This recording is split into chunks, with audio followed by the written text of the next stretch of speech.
भाई जो गुरु बचन पे डट गे रकट गे फंद 84 के। भाई जो गुरु बचन पे डट गे रकट गे फंद 84 के। कट गे फंद 84 के रकट गे फंद 84 के। भाई जो गुरु बचन पे डट गे रकट गे फंद 84 के। बोलो सतगुरुदेव की जय। बंदी छोड़ कबीर साहेब की जय। बंदी छोड़ गरीबदास जी महाराज की जय। स्वामी रामदेवानंद जी गुरु महाराज की जय।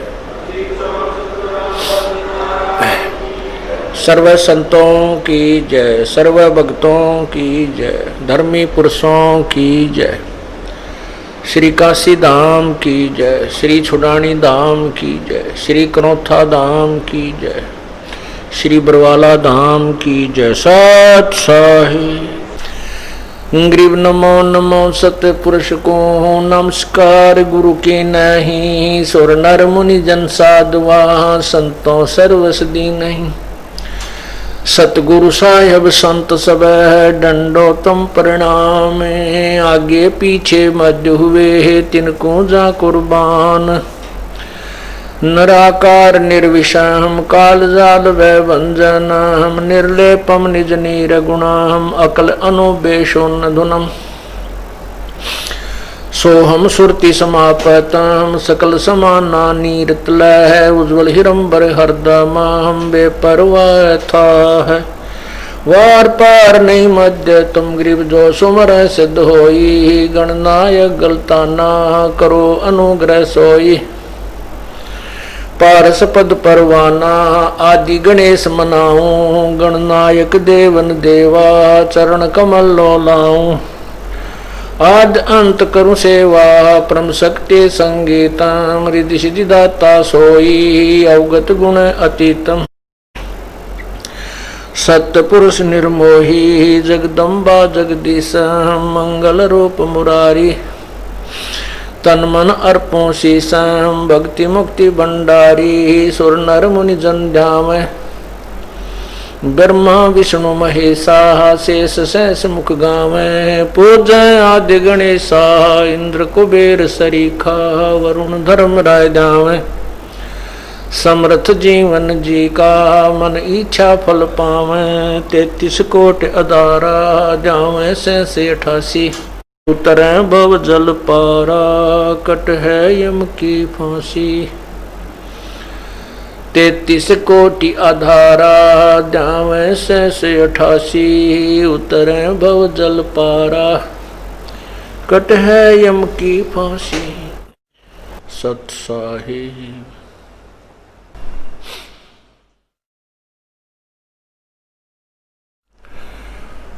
कर जोरूं विनती करूं। धरूं चरण पर शीस। गुरु राम देवानंद जी महाराज ने दियो नाम बख्शीस।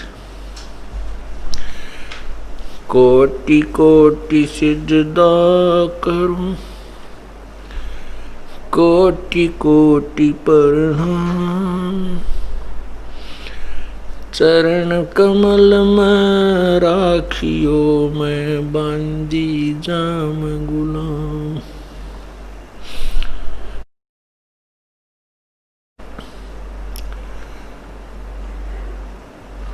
अवगुण किए तो बहुत किए करत न मानी और। बावे बंदा बख्श दियो। बावे गर्दन तोड़। अवगुण मेरे बाप जी बख्शो गरीब नवाज। जो मैं पूत कपोत हूँ बोर पिता को लाज। मैं अपराधी जन्म का, नक्सक बरे विकार। तुम दाता दुख बंजना, मेरी करो संभार। जय इब कै सतगुरु मिले, सब दुख आँखों रो। चरणों ऊपर शीस रखूं, कहूँ जो कहनी हो। गुरु जी आप न बोलियो, चाहे लाख लोग मिल जाएं, हमसे तुमको बहुत हैं, तुमसे हमको नहीं।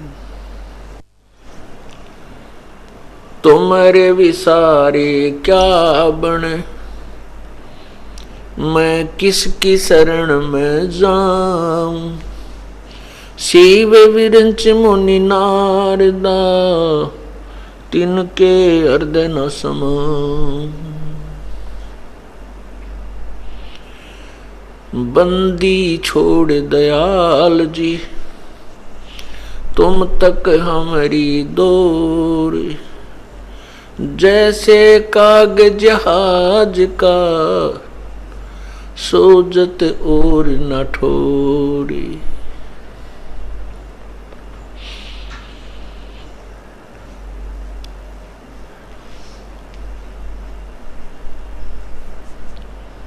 परमपिता परमात्मा, सारी सृष्टि के रचनहार, कुल के मालिक कबीर साहेब, कबीर देव बंदी छोड़ की असीम रजा से आज हम इस सत्संग के अंदर एकत्रित हुए। उसी परमेश्वर की असीम कृपा से ही ऐसे शुभ समागम किसी पवित्र स्थल पर हुआ करते हैं।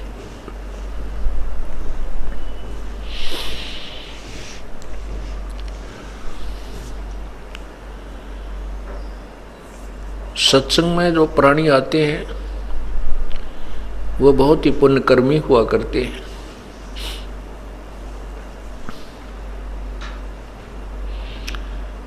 परमात्मा पूर्ण ब्रह्म सारी सृष्टि के रचनहार कबीर देव जी स्वयं ही हमें बताते हैं, समझाते हैं कि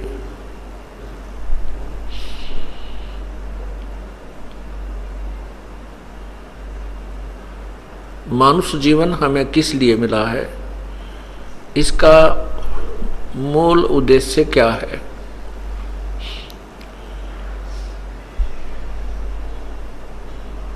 और वो फिर सत्संग के अंदर ही उसकी जानकारी दी जाती है। सत्संग में जो पुण्यात्मा आती हैं, जो संत का संग करती हैं, विचार सुनते हैं, वो बहुत ही पुण्यकर्मी होते हैं। उनको परमात्मा का विशेष सहयोग प्राप्त होता, तभी वे सत्संग तक पहुंच सकते हैं। अन्यथा काल भगवान ने हमारे ऊपर एक कर्मों का बंधन बांध रखा है। उस कर्मों के बंधनों से हम इतने मजबूत जकड़े हुए हैं कि हम ही मर जाते हैं, ये काम हमारे समाप्त नहीं होते। इसलिए परमात्मा कहते हैं कि असंग जन्म तो मृत्या होगे, जीवित क्यों ना मरा रे। जीवित मरने का एक ये भी पॉइंट है, एक ये भी केंद्र बताया परमात्मा ने कि आप काम छोड़ करके सत्संग में आ जाइए।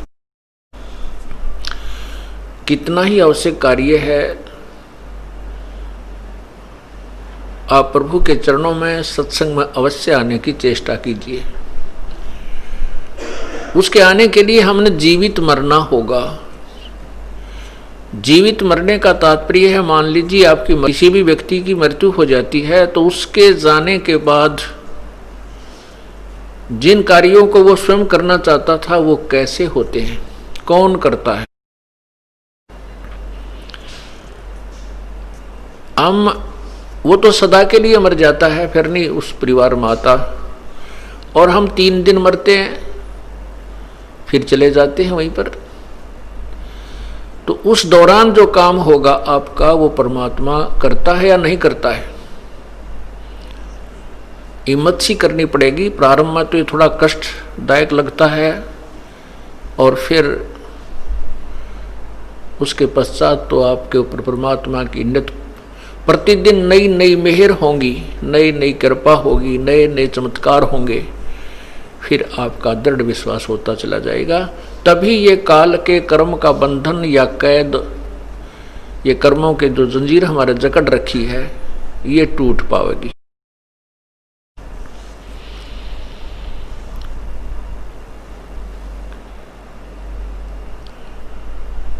इस काल ने तो हमें ऐसा भ्रमित किया हुआ है कि हम सोच भी नहीं सकते, हमारे ऊपर इतना दबाव दे रखा है।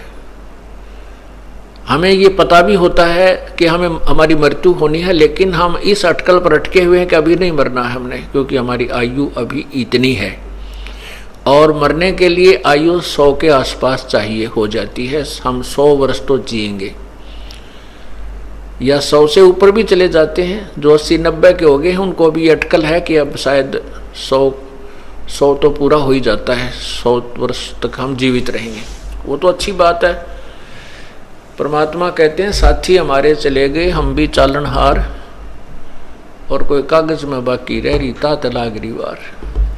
तो ये कागज ना जाने कहाँ पूरे हो जाएं, बस में पूरे हो जाएं, किसी विशेष कार्य के लिए गए हैं, रास्ते में पूरी हो जाते हैं कागज, तो वहीं समाप्त हो जाएंगे, घर तक नहीं पहुंच पाएंगे।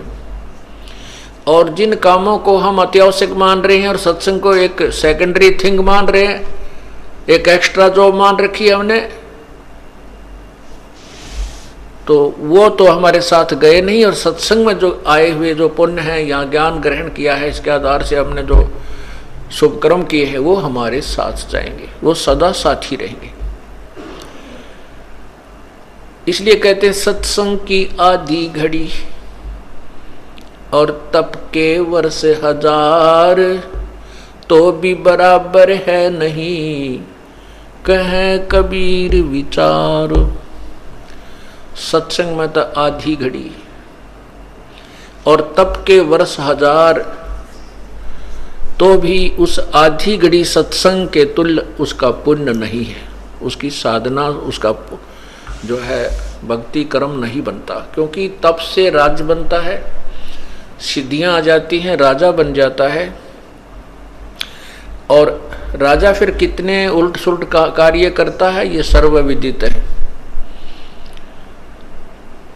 राजा की वृत्ति केवल धन जोड़ने में लगी रहती है, या फिर अन्य बकवादे करने में, शराब पीने में, नाच गाने देखने में और 36 प्रकार की कुबद करने में ही उसका मन व्यस्त रहता है। और जो सत्संग में प्राणी आता है, आधी घड़ी भी उसने सत्संग सुन लिया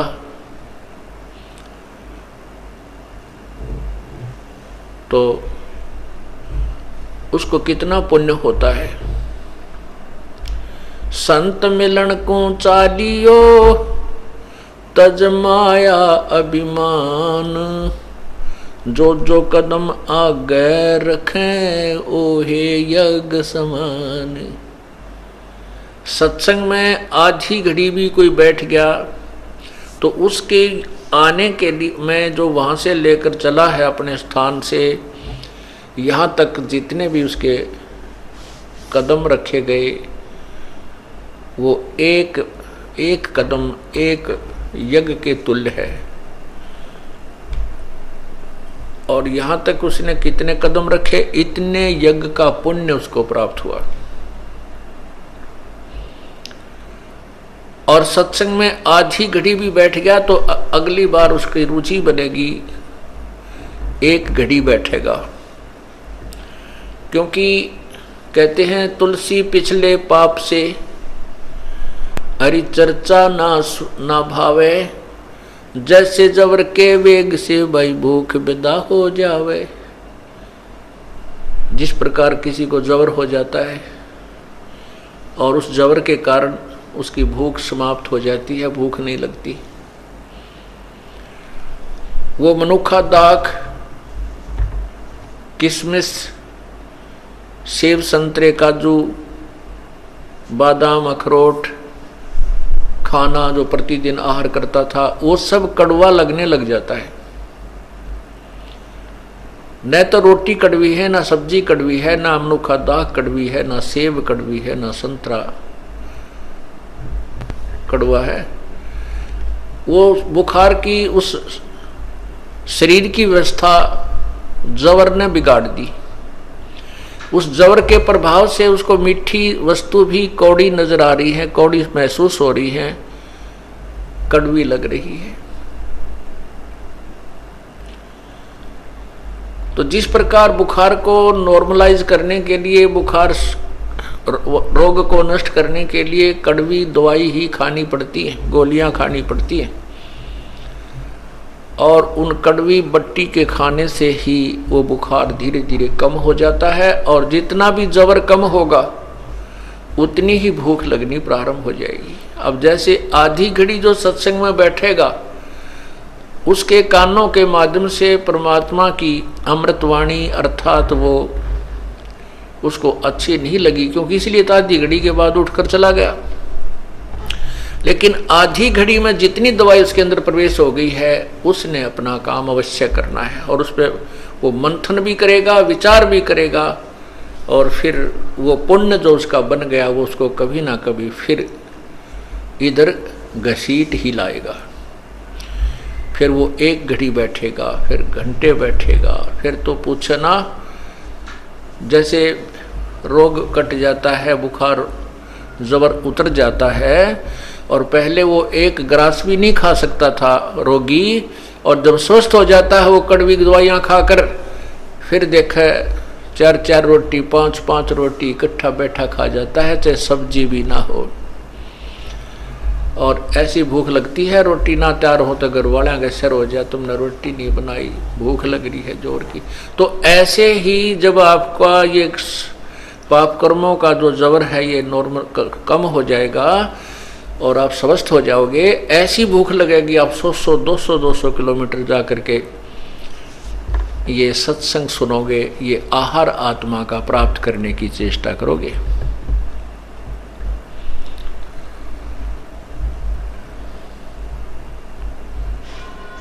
इसलिए परमात्मा कहते हैं,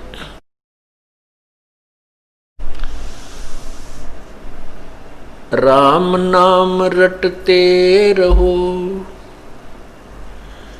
राम नाम रटते रहो, जब तक घट में प्राण, कब हो तो दीन दयाल के बिनक पड़ेगी कान।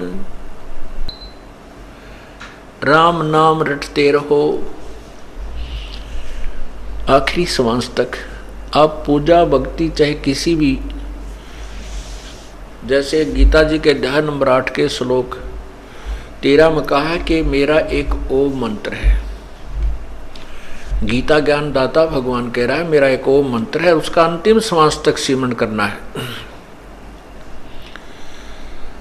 और जब शरीर छोड़कर जाता है उस नाम का सिमरण करते हुए तो मेरे वाली परम गति को प्राप्त होता है।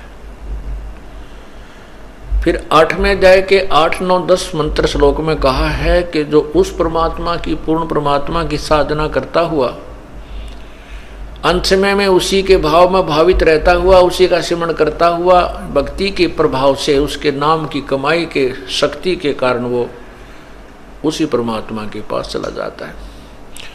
उस परमात्मा पूर्ण ब्रह्म यानी गीता ज्ञान दाता से अनौदर दूसरा जो भगवान है, कोई सुप्रीम पावर है, उसकी तरफ संकेत गीता ज्ञान दाता कर रहा है। और उसकी प्राप्ति के लिए 17वें अध्याय के 23वें श्लोक में गीता जी में कहा है कि ओम तत्सत इति निर्देश है ब्रह्मण त्रिविध समर्थ है। उस पूर्ण परमात्मा के सिमरण करने का प्राप्त करने का वो 3 मंत्र का जाप है। तो यहां परमात्मा भी कह रहे हैं कि राम नाम रटते रहो, राम नाम रटते रहो जब तक घट में प्राण, कबहू तो दीन दयाल के बनक पड़ेगी कान।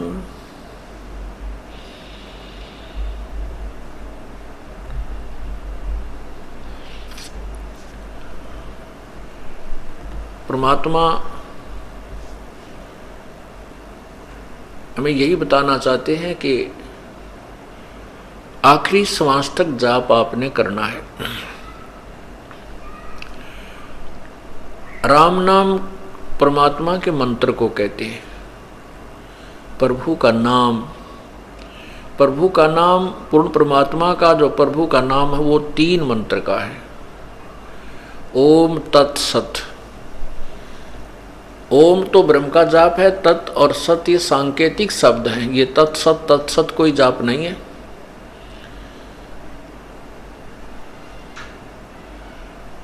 परमात्मा कहते हैं राम नाम जपकर थिर होई। राम नाम, परमात्मा का नाम जपकर थिर हो। थिर होना माने अमर हो जा, यानी स्थायी हो जा, स्थिर, कभी आना जाना ना हो। राम नाम जपकर थिर होई, ओम सोहम मंत्र दोई। ये राम का नाम है जो सत्यनाम कहलाता है। और जब 3 मंत्र का जाप बन जाएगा तो भी ये राम का नाम ही कहलाता है। इसलिए यहाँ परमात्मा का जो कबीर परमेश्वर की जो अमर वाणी है और परमात्मा प्राप्त जितने भी संत महापुरुष हैं, जिनमें से 5-6 सुप्रसिद्ध हैं, उनकी अमर वाणी एक ही जैसी है। उनका एक ही, उनके वाणी में एक ही संकेत है। तो इस प्रकार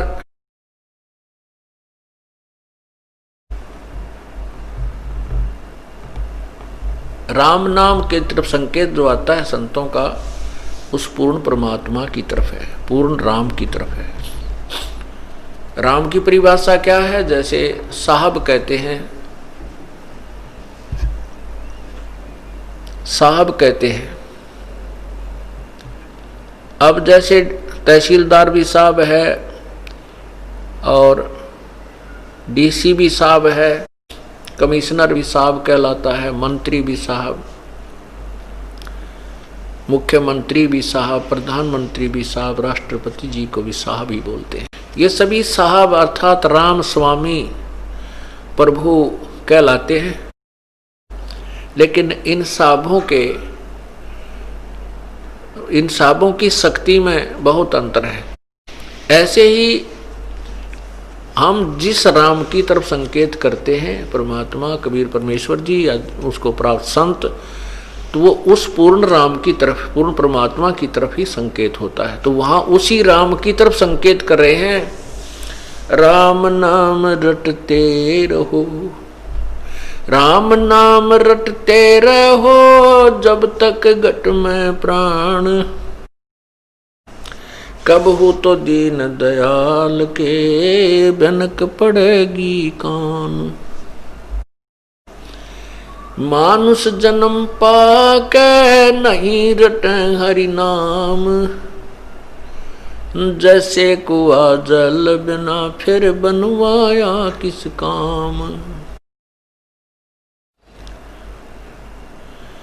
मानुष जन्म दुर्लभ है ये मिले न बारंबारी, जैसे तरवर से पत्ता टूट गिरे वो बोहर न लगता डार।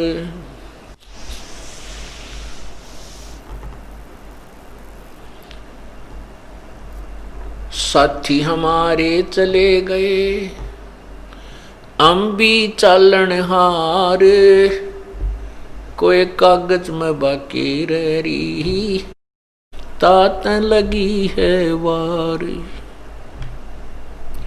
वो पृथ्वीपति चकवे गए, जिनके चक्र चलंत, रावण सरीखे कौन गिने, भाई ऐसे गए अनंत। परमपिता परमात्मा सारी सृष्टि के रचनहार कबीर परमेश्वर अपने सतलोक स्थल को त्याग करके यहाँ काल के लोक में आते हैं।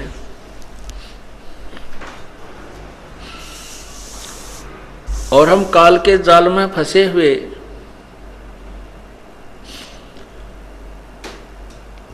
अनजान प्राणियों को अपने निज घर की खबर बताते हैं, वो ज्ञान समझाते हैं। हम जब परमात्मा यहाँ आते हैं तो हम उनको एक सिंपल मैन मान लेते हैं, हम उनको एक साधारण मनुष्य मान लेते हैं, जबकि सभी सद्ग्रंथ गवाही दे रहे हैं वर्तमान में कि वो परमात्मा अपनी महिमा, अपने द्वारा रची हुई सृष्टि, अपने यथार्थ ज्ञान को, अपने पाने की विधि को स्वयं ही बताने के लिए आता है। और जिस समय वो परमात्मा एक अतिथि रूप में आता है, मेहमान रूप में आता है, तो उस समय हम उसको एक, क्योंकि वो अपने महिमा कविताओं के माध्यम से, शब्दों के माध्यम से, लोकोक्तियों के माध्यम से, काव्य के माध्यम से वर्णन करता, तो हम उसको कवि की उपमा दे करके एक कवि कह करके छोड़ देते हैं। इसका प्रमाण है ऋग्वेद मंडल नंबर 9 सूक्त नंबर 96 और मंत्र नंबर 17 से लेकर 20 तक अलग अलग बिल्कुल प्रमाण दिया है कि वो परमात्मा तीसरे मुक्ति धाम में रहता है, और वहाँ से चलकर जब वो यहाँ प्रकट होता है, वो अपनी महिमा की वाणी, कबीर वाणी, वो कबीर वाणी बोलता है, और उसकी जिस कारण से वो एक प्रसिद्ध कवि की उपाधि प्राप्त करता है। लेकिन वो होता है पूर्ण परमात्मा, वो पूर्ण परमात्मा ही होता है, और वो परमात्मा तीसरे मुक्ति धाम में रहता है। अर्थात एक प्रथम लोक है ये ब्रह्म का 21 ब्रह्मांड, दूसरा धाम, दूसरा लोक वो परब्रह्म का 7 शंख ब्रह्मांड, और तीसरा सतलोक है जिसके अंतर्गत सर्व ब्रह्मांड आते हैं। उस तीसरे मुक्ति धाम में परमात्मा रहते हैं। वो परमात्मा जब आता है तो हम साधना सभी गलत कर रहे होते हैं, क्योंकि काल भगवान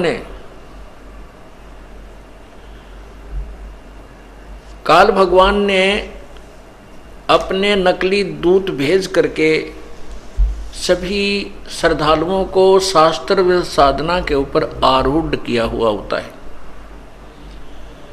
और शास्त्र विधि को त्याग कर जो मनमानी पूजाएं करते हैं, मनमानी साधनाएं करते हैं, वो गीता जी अध्याय नंबर 16 के श्लोक 23 में कहा है कि जो शास्त्र विधि को त्याग कर मनमाना आचरण करते हैं,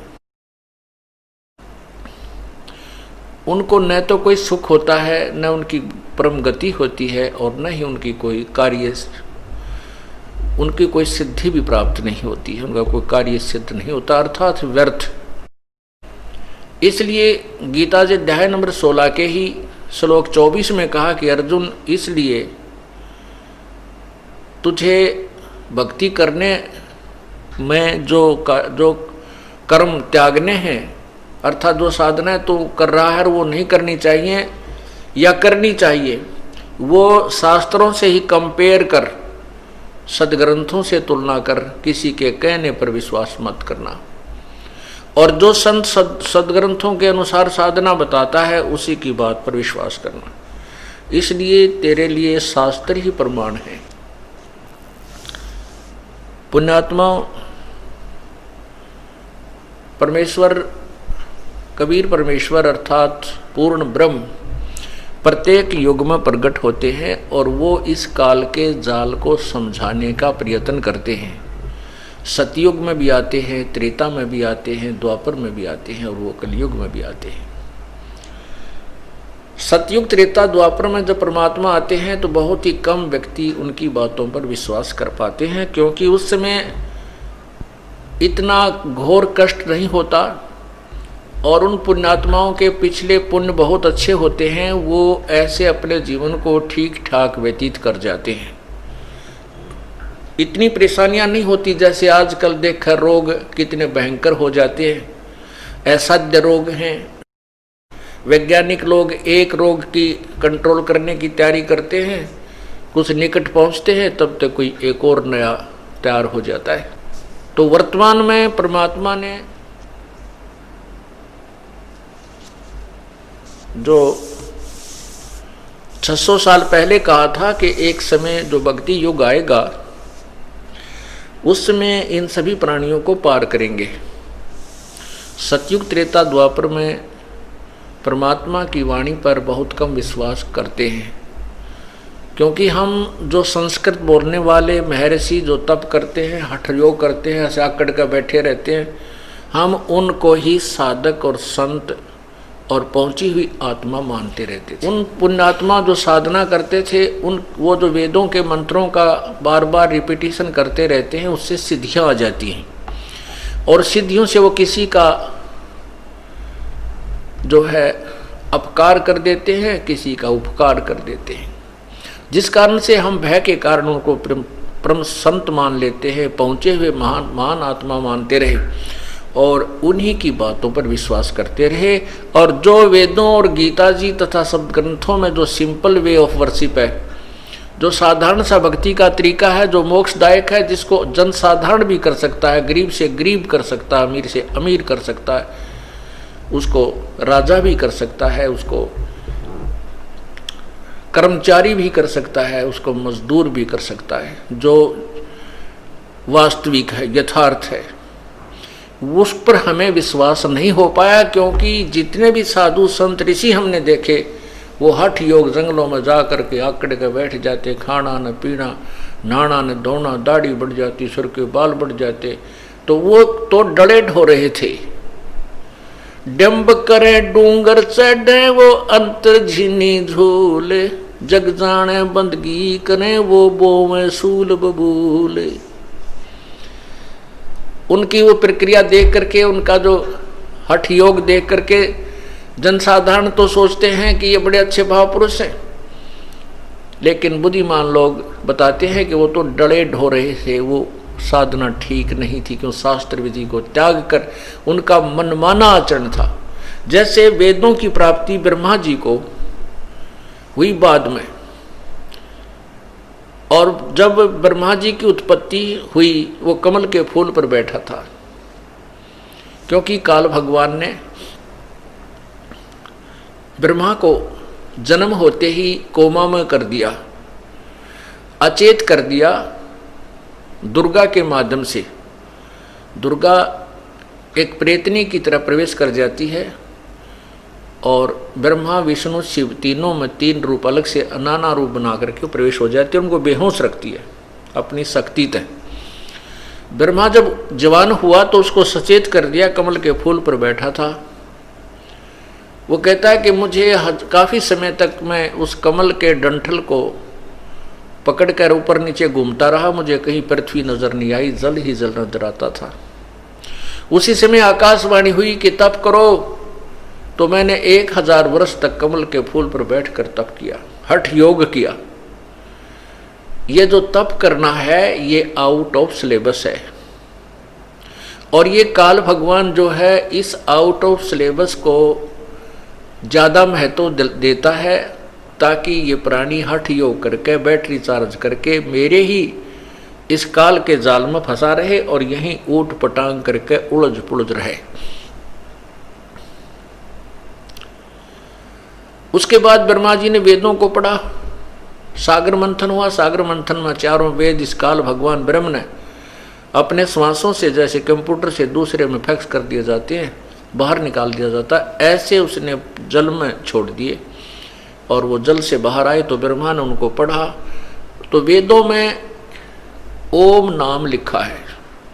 यजुर्वेद अध्याय नंबर 40 के मंत्र 15 में कहा कि ओम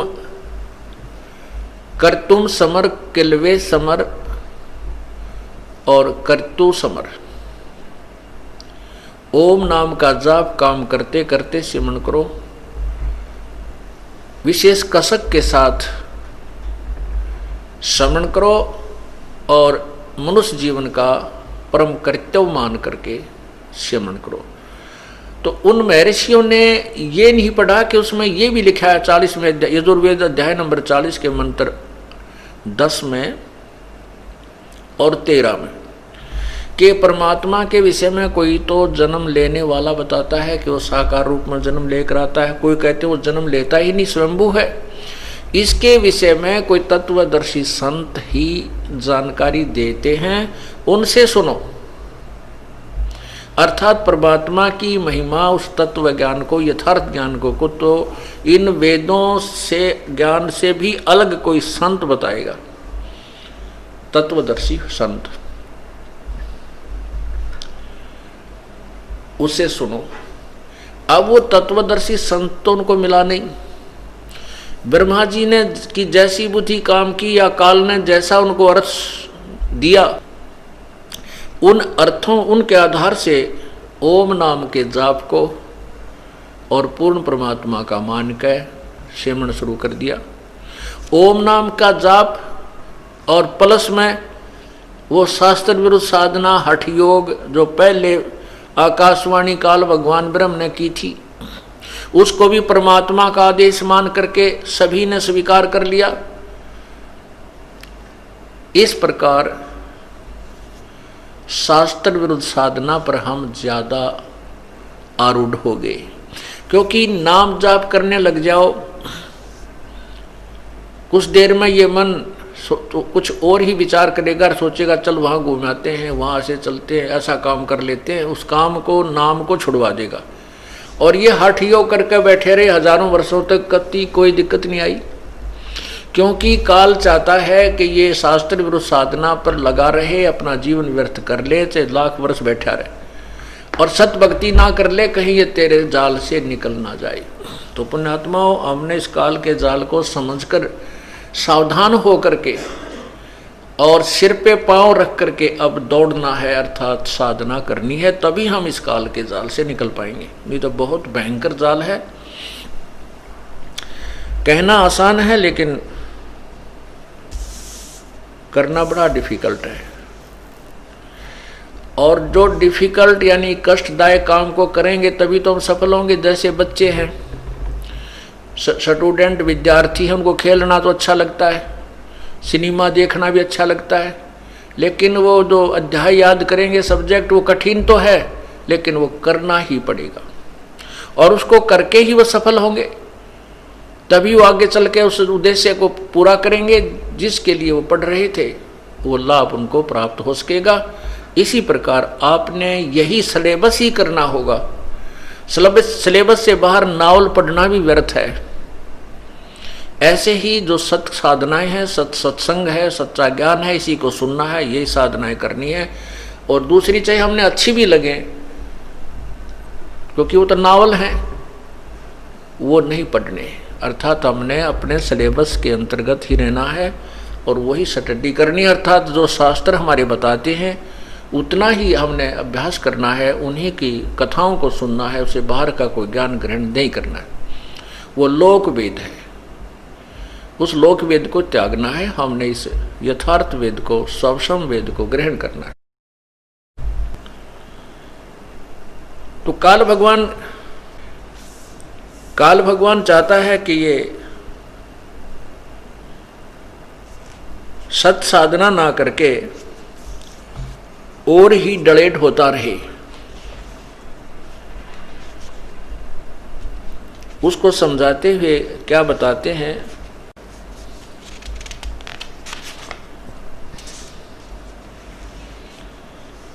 भाई दर्द बंद दरवेश है, बेदर्द कसाई, दर्द बंद दरवेश है बेदर्द कसाई, संत समागम कीजियो तज लोक बढ़ाई। जिसके हृदय में दया है वो दरवेश है, वो संत है, वो साधु है। जिसका दर्द नहीं है, बेदर्द है, जिसके ये बातें जो वाणी परमात्मा की असर नहीं करती, वो बेदर्द है। उसको कोई रहम नहीं आ रहा दिल में, वो अपने कल्याण के प्रति भी चौकन्ना नहीं है, सजग नहीं है, तो वो बेदर्द कसाई। जैसे कोई हत्या करता है, मांस खाता है और उसको दर्द नहीं होता कि तू क्यों ऐसा जुल्म कर रहा है। इन सभी जो क्रियाएं वो करते हैं और जिसको विपरीत करते हैं उनके बारे में बताते हैं। दर्द बंद दरवेश है बेदर्द कसाई, भाई संत समागम कीजियो तज लोक बढ़ाई। संत समागम कीजियो, संतों के पास जाइयो, सत्संग सुनियो, लोक बड़ाई को छोड़ करके, चाहे तू कितना बड़ा पोस्ट पे है, चाहे कितना बड़ा मंत्री है, मिनिस्टर है, ये तेरे पिछले पुण्य है बालक। ये पिछले जन्म जन्मांतर के पुण्य कर्मों से आपकी बैटरी चार्ज है और फिर पुनः चार्जर नहीं लगाया, अर्थात सत साधना नहीं की, तो आपके पूर्व जन्म की जो कमाई है वो समाप्त हो जाएगी। जैसे इन्वर्टर की बैटरी डिस्चार्ज हो जाती है तो एक ही समय सब क्रियाएं, सब लाभ समाप्त हो जाते हैं। ठीक इसी प्रकार जिसमें आपके पुण्य समाप्त हो जाएंगे, न तो आपका राज्य रहेगा, ना वह पोस्ट रहेगी, ना आप रहोगे। इसलिए संत समागम कीजिए तज लोक बढ़ाई। दुनिया जनता में चाहे आप कितने बड़े प्रभुता प्राप्त हो, उसको भूल जाइए। परमात्मा कहते संत मिलन को चालिए तज माया अभिमान, जो जो कदम आगे रखे ओहे यज्ञ समान। संत मिलन को यानी सत्संग में आवे तो मान बढ़ाई को त्याग कराना चाहिए। जैसे विद्यार्थी स्कूल विद्यालय में जाते हैं तो वहाँ चाहे वो कितने बड़े अधिकारी का पुत्र है, वो वहाँ विद्यार्थी रूप से ही जाता है और अध्यापक की हर बात का पालन करता है, आज्ञा का पालन करता है। उसी अन्य बच्चों की तरह वो अपने बेंच पर विराजमान होता है। उसके लिए अलग से कोई व्यवस्था नहीं होती और न ही वो इस बात को महसूस करता है, क्योंकि वो विद्यार्थी है। इसी प्रकार यहाँ सत्संग के अंदर चाहे कितना ही बड़ा अधिकारी या सेठ हो, चाहे कोई गरीब हो, उसको एक ही स्थल पर एक ही जैसी इस स्थान पर विराजमान होना पड़ेगा। और वो ये सोचता है कि मुझ में वहाँ जाऊँगा और मेरा अलग से कोई व्यवस्था नहीं हुई, गद्दे गुद्दे नहीं बिछाए तो मेरी बेइज्जती हो जाएगी। कहते नहीं, संत समागम कीजिए तज लोक बढ़ाई। ये सब भूल जा, परमात्मा के दरबार में एक बालक की तरह जाना चाहिए, विद्यार्थी की तरह आना चाहिए। और जो गलत साधनाएं करते हैं उनके बारे में क्या बताते हैं कि सत्संग के बिना ये ज्ञान नहीं होता। दर्द बंद दरवेश है बेदर्द कसाई, संत समागम कीजियो तज लोक बढ़ाई। डिम्बी डम्ब ना छाड़ ही मरहट के बूता, ये घर घर दवारे फिरते हैं जो कलयुग के कुत्ता। शास्त्र विधि को त्याग कर जो साधना करते हैं उनके विषय बता रहे हैं कि डिम्भी डम्ब ना छाड़ ही। डम्ब माने पाखंड, डिम्भी माने पाखंडी। ये अपने पाखंड को स्वार्थवश नहीं त्यागते, ये घर घर के सामने जाकर भिक्षा मांगते हैं। कहीं से घी मिल जाता है, कहीं से आटा, कहीं से बूरा हैं, और फिर बना कर माल पूड़े खाएं। ये उस स्वाद के कारण, जीभ के स्वाद के कारण इन बकवादों को छोड़ना नहीं चाहते, जो इनको आने वाले समय में दुखदायी होंगी। डिम्ब करे डूंगर चढ़े तप होम अंगीठी, ये पंच अग्नि पाखंड है या मुक्त वसीठी। पाती तोड़े क्या हुआ बहु पान झरोड़े, और तुलसी बकरा खा गया ठाकुर क्या बोरे। क्या बताते हैं कि डंब करें, पाखंड करते हैं, ऊंचे स्थान पर बैठ जाते हैं और 5 दूने लगाकर उनके बीच में विराजमान हो जाते हैं। सीधे साधे भोली आत्माएं जाते हैं, साधु संत समझकर उसके ऊपर ना जाने कितना दान अर्पण कर देते हैं। वो अपना भी कर्म बिगाड़ रहा है और उन भोली आत्माओं को भी गुमराह करके उनके धन का दुरुपयोग कर रहा है, उसका भी पापी बन रहा है, दोषी बन रहा है।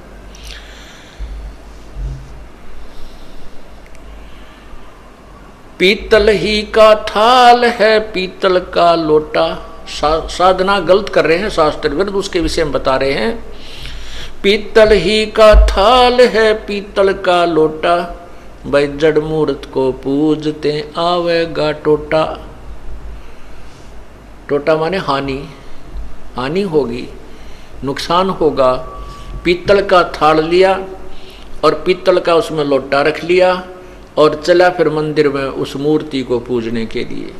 पीतल ही का थाल है और पीतल का लोटा, भाई जड़ मूर्त को पूजते आवेगा टोटा।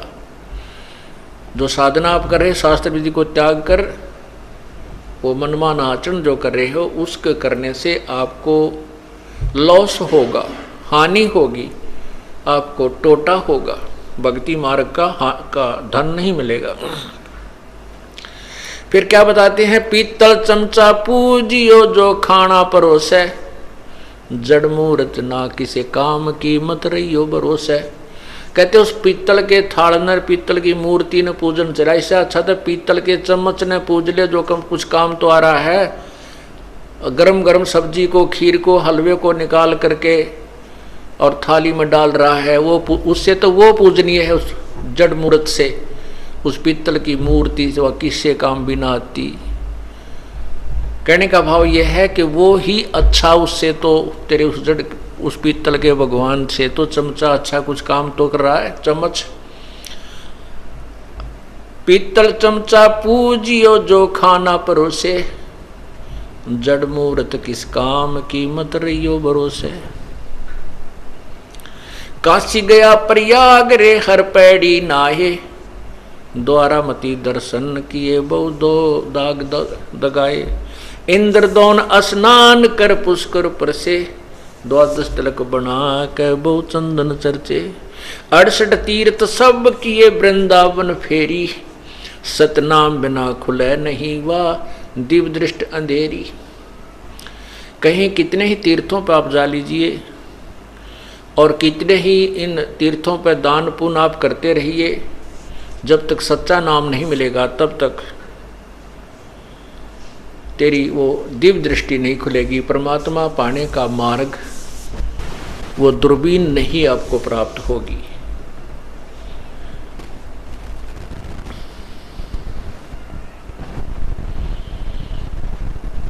सतगुर भेद लखाई या निज नूर निशानी, कहता दास गरीब है छूट सो प्राणी।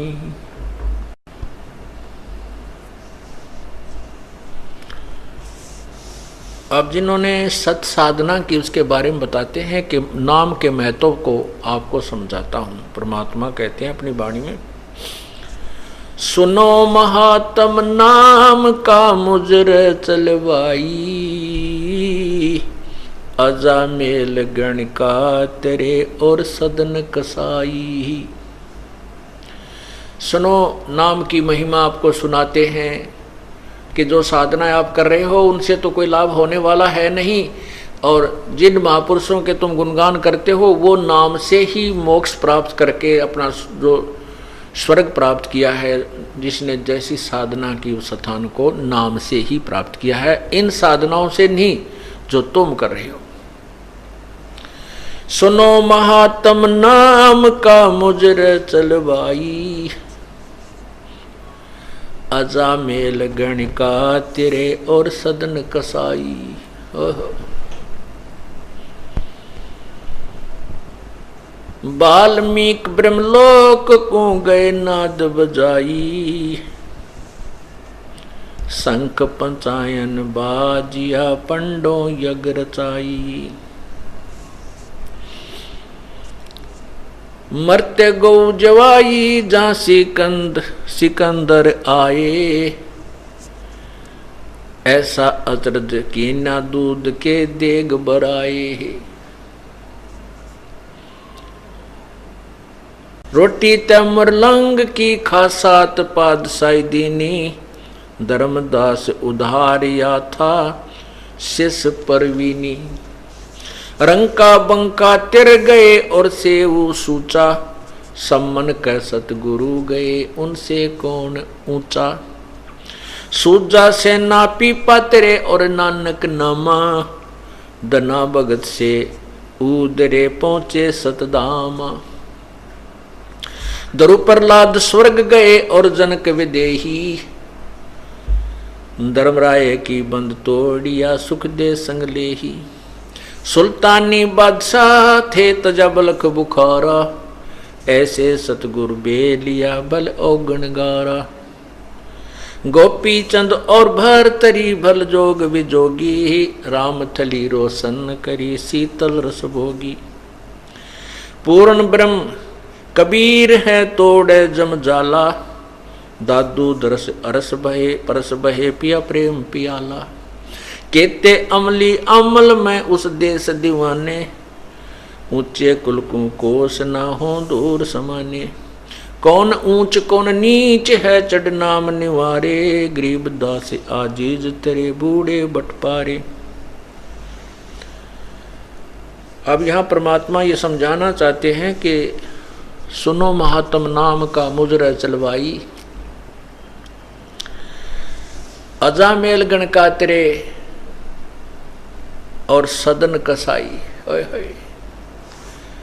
परमात्मा की सच्ची साधना से ही चाहे कितना ही अपराधी व्यक्ति हो वो मोक्ष प्राप्त कर सकता है, और कोई तरीका नहीं है, कोई भी उसकी साधन और कोई विकल्प नहीं है। जो साधना हम दूसरी करते थे वो शास्त्र विरुद्ध होने से हानिकारक हैं, लाभदायक नहीं है, वो उनके करने से हानि होगी।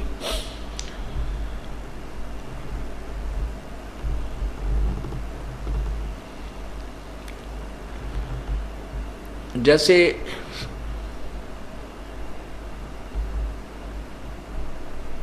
एक अजामेल नाम का ब्राह्मण था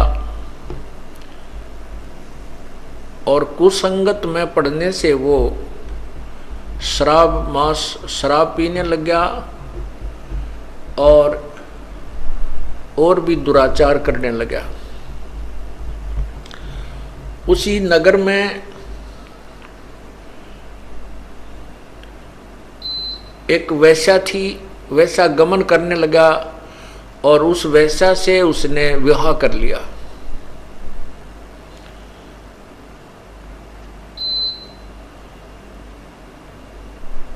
जिस कारण से ब्राह्मण समाज ने उसको अपने जाति से निकाल दिया और गांव से भी बाहर निकलने का आदेश दे दिया नगर से। तो उसने नगर से आधा 1 किलोमीटर दूरी पर जंगल में जाकर के अपना स्थान अलग से बना लिया और अपनी पत्नी के साथ वहाँ रहने लग गया। और नगर वाले उससे बहुत नफरत करते थे, उधर कोई नहीं जाता था। अपने बच्चों को भी उधर जाने का आदेश नहीं था, और उनको स्पष्ट कहा जाता था कि उधर नहीं जाना, वह निकम्मे व्यक्ति रहता है। अब लीला परमात्मा की, उस परमेश्वर की कैसे लीला होती है। एक दिन एक संत वहां उस नगर में आया और उसने कहा भाई मैंने यहां रात्रि बितानी है और मुझे कोई भक्त का घर बता दो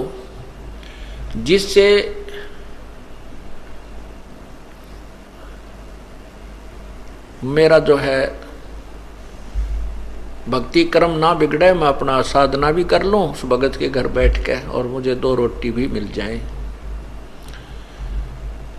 तो उस संत को गांव के उस नगर के निकम्मे से व्यक्ति मिल गए।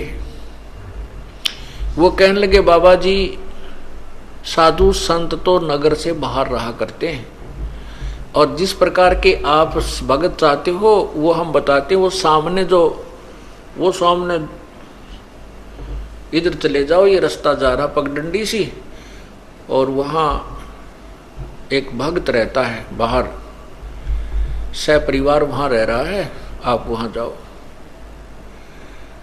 अब महात्मा उस संत ने सोचा भी बिल्कुल सही बात है, जंगल से भगत तो बाहर है तो और अच्छी बात है। तो वो चला गया वहाँ, साधु वहाँ चला गया, और वहाँ वो बहन जो अजामेल की पत्नी थी गणिका, वो घर पे थी। साधु ने आवाज लगाई, नमो नारायण किया, तो वह लड़की बाहर आई कि आज कौन आ गया इधर। और पुण्यात्माओं, ठीक है, वर्तमान में कोई भी प्राणी कितनी ही गलती कर सकता है, लेकिन उसके पूर्व जन्म की कोई पुण्य कमाई होती है, वो साधु संत या सत्संग के विचार सुनने से वो अवश्य अंगड़ाई लेती है, वो एकदम उभर कर आती है। ये कौन थे अजामेल और जो गणका वो वैसा, वो कौन थे? ये पूर्व जन्म में दोनों साधक थे। वो भी वैराग्य थी और ये अजामेल भी वैराग लेकर के बाहर भक्ति के लिए, जैसा भी इनको मालूम था अपनी उस परमात्मा के नाम की, जैसा जिस संत ने कोई बताया था, वो साधना शास्त्र विरुद्ध भी ये कर रहे थे। जैसे ओम नाम की साधना तो शास्त्र अनुकूल है, और अन्य जो साधना ये करते थे वो शास्त्र विरुद्ध है, जैसे तप वगैरह। लेकिन दोनों की, जैसे किसी ने भांग बीज दी वो भी फल लगेगा, और कणक बीज लिया उसका भी फल लगेगा। दोनों इकट्ठी बोली तो भी भांग का पौधे के अलग बीज फल लगेंगे, और कणक गेहूं के अलग लगेंगे। तो ऐसे साधना ये करते हैं, उनका दोनों का सबका फल उनको मिलता रहता है। जैसे तप करते हैं उसे राज भी होता है और सिद्धियां भी आ जाती है, लेकिन मोक्ष नहीं हो सकता इनसे। तो इस प्रकार वो पिछले जन्म में साधना किया करते थे, साधक थे। और जो अजामेल अब बदनाम हो रहा था, ये पूर्व जन्म में ऐसे ही एक साधक था, हठ योग करता था। और ये हठ योग करते करते इसने अभ्यास कर रखा था समाधि लगाने का। समाधि क्या होती है आपको पहले भी कई बार बताया है कि इस शरीर के अंदर, हमारा शरीर जो है ये एक टेलीविजन समझो, और इसमें चैनल बने हुए हैं, जैसे मूल कमल, स्वाद चक्र, नाभि कमल, हृदय कमल, कंठ कमल, त्रिकुटी कमल, सहस्रार कमल। और इसमें जिसका भी जो चैनल ऑन हो गया पूर्व जन्म की कमाई से, और जैसे हठ योग से समाधिस्थ होने की चेष्टा जो करते हैं, वो न जाने कौन से कमल में कौन सा टेलीविजन का चैनल ऑन हो जाता है उनका, फिर उसको बार बार देखने का इंटरेस्ट बन जाता है। उसमें ऊपर के इस ब्रह्मांड में जैसे ये कहीं ग्रह चल रहे हैं, इनकी बड़ी अच्छी स्पीड नजर आती है, ऊपर की तरफ और बड़े बड़े पहाड़ हैं, स्वर्ग हैं, पता नहीं क्या क्या वहाँ उछल कूद होती है, नाच गाने ऊपर चल रहे हैं, तो वो सब दिखने लग जाते हैं। तो ये मन वही टिकता है जहाँ इसको वर्तमान से अधिक कोई अट्रैक्टिव वस्तु नजर आती है, आकर्षक वस्तु नजर आती है। जैसे इस मन की वृत्ति है कि जैसे अंधेरे में 25 वाट का बल्ब जग गया तो सभी वो पतंग जीव जंतु उसके पास पहुंच जाते हैं, और 100 वाट का जग जाता है तो उसकी तरफ भाग लेते हैं, उस 25 वाले पर कोई नहीं रहता। ऐसे ही जो हम यहाँ देख रहे हैं इस पृथ्वी के ऊपर, जो भी हम मन की आकर्षण वस्तु देखते हैं, इससे बहुत ज्यादा अधिक ऊपर के लोकों में है। जैसे आपने मार्कंडे ऋषि और उस इंद्र की पटरानी की वार्ता सुनी, तो यहाँ जो इंद्रलोक की सबसे खूबसूरत औरत आकर के मार्कंडे ऋषि के सामने डांस कर रही थी, लेकिन मार्कंडे ऋषि की समाधि ब्रह्मलोक के उस बड़े होटल की नाच गाने देख रहा था वहां बैठा। वो कहता है कि जहां मेरी समाधि गई हुई है वहां तेरे जैसी तो उन औरतों की, वहां ऊपर नाचने गाने वालों की दासियां हैं, तो तुझे मैं क्या चाहूं। तो ऐसे ही ये मन वही टिकता है इन समाधि लगाने वालों की, ये ऊपर के और ज्यादा अधिक बकवादें देखता है, और उधर इसका बैठे रहने से परमात्मा के आड़ में वो बैठते हैं, उससे सिद्धियां आ जाती हैं, तप बन जाता है, उसका भी फल मिलता है। तो ये अजामेल जो है ये पूर्व जन्म में ऐसे ही समाधि लगाने का अभ्यास था। कभी तो हठ योग करके समाधि लगने का इसने अभ्यास किया, जिससे वो परिपक्व अभ्यास हो गया, और एक दिन सोते सोते इसका वो अब समाधि लग गई। समाधि लग जाती है तो मन बहुत दूर पहुंच जाता है, वहां की बकवादें देखता रहता है और शरीर को कोई आभास नहीं होता। उस समय बहुत ज्यादा सर्दी थी, सर्दी का मौसम था, और ये अजामेल समाधि हुआ अचेत पड़ा था। और उधर से जो गणका वैसा बनी हुई है वो लड़की भी वैरागण थी, साध्वी थी। उसमें कहते अभी आपने सुना था कि दर्दबंद दरवेश है बेदर्द कसाई, जिसके हृदय में दया नहीं वो तो कसाई है, जिसके हृदय में दर्द है दुख है, दूसरे को दुख को अपना दुख समझता है, वो दरवेश है, वो संत है, साधु है, भक्त है। तो उस लड़की के मन में, उस साध्वी के मन में ये विचार आया। दूसरे लोग कहने लगे कि इसने एक हफ्ता हो गया, 3 दिन हो गए हैं, ये उठा नहीं है, इसकी समाधि लगी है। तो उस बहन के मन में ऐसा आया कि कहीं इसका साधु का शरीर नष्ट ना हो जाए, सर्दी ज्यादा है, कहीं इसके प्राण ना चले जाएं। और कोई कपड़ा था नहीं, इस भक्त ने, उस साधक ने अजामेल जो पूर्व जन्म में केवल एक कोपीन, एक लंगोट पर्दे पर बांध रखा था, बाकी नीवस्त्र था, कोई कपड़ा नहीं रखता था। उधर से वो साध्वी थी, उसके पास भी एक्स्ट्रा कोई कपड़ा नहीं था। तो उसने सोचा इस साधु का जीवन बचाना अति आवश्यक है, तो उस लड़की ने उस साधु के ऊपर लेट गई। वह उसके जीवन रक्षा करने के लिए, अपने शरीर का ताप देने के लिए वो बहन उस भगत के, समाधि लगाए हुए भगत के, यानी उस अजामेल के शरीर के ऊपर लेट गई। अब लेट गई तो वो गर्म, शरीर गर्म हुआ। कुछ देर के बाद उसके वो जो ऊपर ड्रामा देख रहा था वो खत्म हुआ। जब वो वापस आया से एकदम शरीर से बाहर, तो ये तपस्वी जो होते हैं ये ततैये बन जाते हैं, भेड़ है। ये नहीं देखते तुम किसको डस रहे हो, जरा सा हाथ लगते जैसे भेड़ डंक लगा देती है, सर्प डंक लगा देता है, ऐसे बन जाते हैं, ये सिद्ध बन जाते हैं इन साधनाओं से। जो ही उस संत, उस भक्त की आंखें खुली, समाधि टूटी, अपने ऊपर एक स्त्री को लेटे हुआ देखा, तो उस जन्म में तो ये ऐसा साधक था कि स्त्री को टच भी नहीं करना से अपना धर्म भंग समझता था। तो उसने उस औरत को ये सोचा कि ये मेरा धर्म भंग करने की चेष्टा कर रही है, उसको श्राप दे दिया कि तू वैसा बनेगी अगले जन्म में।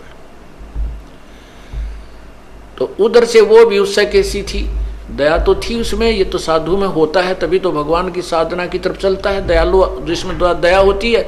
लेकिन जिसको साधना ठीक नहीं मिलती वो दयालु होकर भी दुष्ट कर्मों से नहीं चूकते। उधर से उस लड़की ने उसको श्राप दे दिया कि तू भड़ुआ बनेगा, अगले जन्म में तू भड़ुआ होगा, अर्थात व्यभिचारी होगा। तब जब उन दोनों का वो पारा सा उतर लिया छो का, फिर विचार करने लगे। तो उस लड़की ने कहा कि नालायक, मैं तो तेरे शरीर को गर्मी दे रही थी, मैंने तेरे जैसे निकम्मों की कोई आवश्यकता नहीं, मैं फिर घर क्यों त्यागती अगर मैं ऐसे कर्म करती। मैं तो, मुझे पता लगा कि 2-3 दिन से तू बेहोश पड़ा है, कहीं तेरा शरीर नष्ट ना हो जाए। मैं तो इसलिए तेरे शरीर को गर्मी देने के लिए, और कोई वस्त्र ना था मेरे पास, अपने ही शरीर से तेरी रक्षा कर रही थी। तब वो महसूस किया उसने भी कि बहन मेरे से गलती बन गई। अब वही तो बात है ना, कहते हैं तीर कमान से और वचन जुबान से निकलने के बाद वो वापस नहीं आता। तो सोच समझ कर हमने हर क्रिया बोल चाल करनी चाहिए। तो उसी के परिणाम स्वरूप वो तो वैश्या बन गई, वो बदचलन बन गया, दोनों का फिर संयोग हो गया। अब वो पति पत्नी रूप में, फिर उसके बाद उनका काफी प्रेम बन गया। जैसे जब उन्होंने पता लगाया था कि उस भक्त ने भी पता लगा कि तू कुर्बान थी, तेरा शरीर की रक्षा की, तो उनका आपस में बहुत ज्यादा लगाव बन गया, आपस में प्रेम बन गया, एक दूसरे ममता बन गई। बिल्कुल वो उस जीवन में ब्रह्मचारी रहे और बिल्कुल ठीक रहे। लेकिन वो ममता जो आपस में, युकाल का तो जाल बड़ा भयंकर है, वो आपस में मोह फंसा रहा। उस मोह ने ये फिर कट्ठे लपेट दिए, अगले जन्म में ये पति पत्नी बना दिए, और साथ में वो वैश्या बन गई और अजामेल बन गया ये बदचलन बड़ुआ।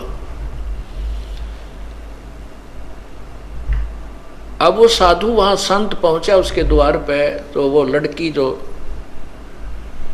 गणका बनी हुई थी वो एकदम बाहर आई कि हमारे द्वार पर नमो नारायण करने वाला कौन आ गया। तो गाली देने वाले तो बेसिक आ जाते थे, और आज ये परमात्मा का नाम उच्चार करने वाला कौन आ गया। एकदम वो बाहर आई और कहते हैं पिछले जन्म की जो साधना की हुई होती है, वो भक्त आत्मा मनुष्य जीवन से जब आते हैं तो शीघ्र भक्ति पर लग जाते हैं। चाहे वह कितने ही दुराचार करता है, चाहे कितने ही वो विकार करता है, शराब पीवे, मांस खावे, चाहे तम्बाकू सुल्फा पीता है, वो पिछले जन्म का जो मनुष्य शरीरधारी प्राणी होता है और पिछले जन्म में कुछ भक्ति की हुई होती है और वर्तमान में कुसंगत में फंस जाता है, वो तुरंत त्याग देता है उन बुराइयों को और परमात्मा की भक्ति में उसी प्रकार सपीडता लग जाता है। अब उस भक्तनी ने बाहर आते ही ऋषि के चरण दिए और कहा, जो हमारा कौन सा पुण्य उदय हुआ, हमारे द्वार पर साधु संत आए हैं, आओ जी बैठो जी। अब साधु ने संत ने सोचा भी कति ठीक ठिकाना आ गए तो बहुत भगवान आत्मा मिल गई और बहुत ही अच्छे भक्त मिल गए। अब अंदर जब पहुंचा तो उसने एक चारपाई थी जिसी घर पे वो उस पे बिछा दिए सुंदर कपड़े धोए धाए। साधु बैठ गया दच के उस चारपाई के बीच में।